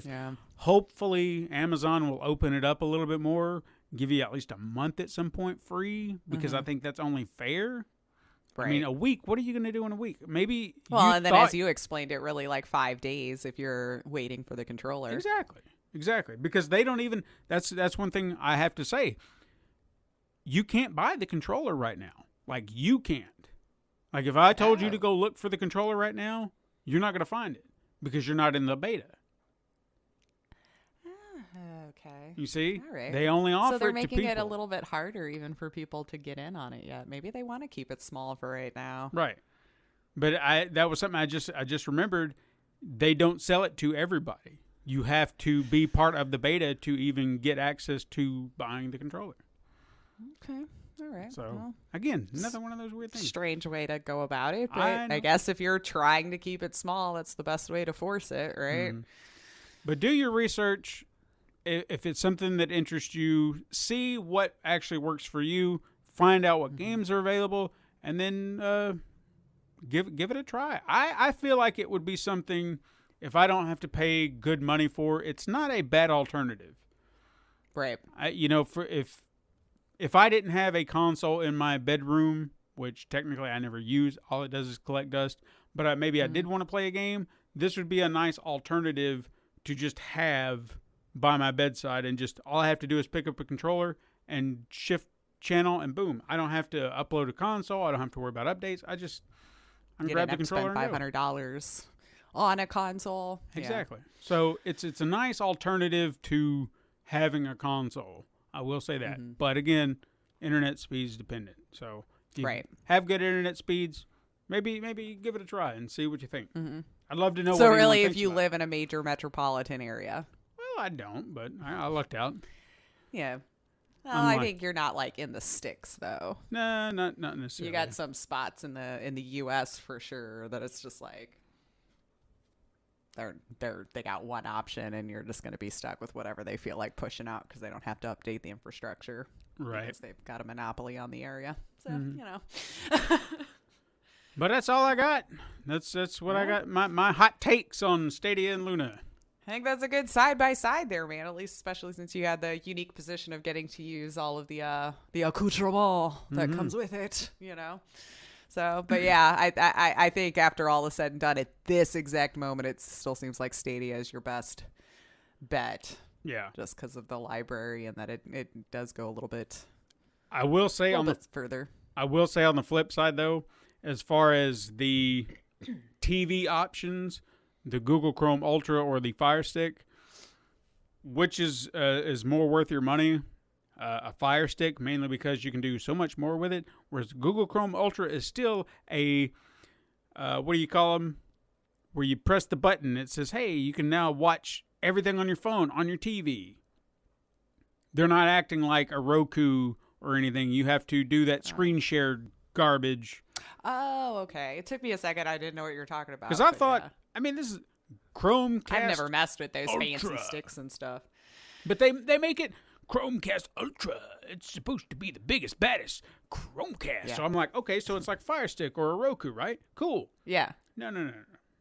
It's like, you want to watch, it's like link your YouTube, because it was asking me, it's like, link your YouTube account, link your Netflix account. I was like, cool, great, I'll have all this stuff. And then I was like, where is it? Where'd it go? And it's just like, oh, you want to watch that? Well, you have to pull it up on your phone first. It's like, no. That's not what you told me. You lie. Dirty liar. So keep that in mind too. If you're buying a Chromecast Ultra, you still got to stream from your phone, which is garbage nonsense. So anyway, that's all I got. Well, there you go. Well, guys, that's our show, I think. We had a lot to talk about today. So for the one of you who's probably still with us, hi. Thanks for hanging out. But that's our show. You can, of course, hit us up sometime on Twitter at Super Mega Crash, or you can send us an email at supermegacrash@gmail.com, or go on over to Instagram. You can view the weekly icon art that Steven puts his time and love into. Give it a little heart. You can support the show by liking and leaving reviews on your preferred platform, and even going to patreon.com/Pencil and Paper Productions. You can tell your friends to find us at the Pencil and Paper Podcast Network, or search Super Mega Crash Brothers Turbo on Apple Podcast, Podbean, Spotify, Google Play, Stitcher, iHeartRadio, Pandora, Amazon Music, and even youtube.com/Pencil Paper Productions. Thank you for listening. I am Lacey Finley. And I am Stephen White. You can join us again next time, Super Mega Crash siblings, but until then, game on.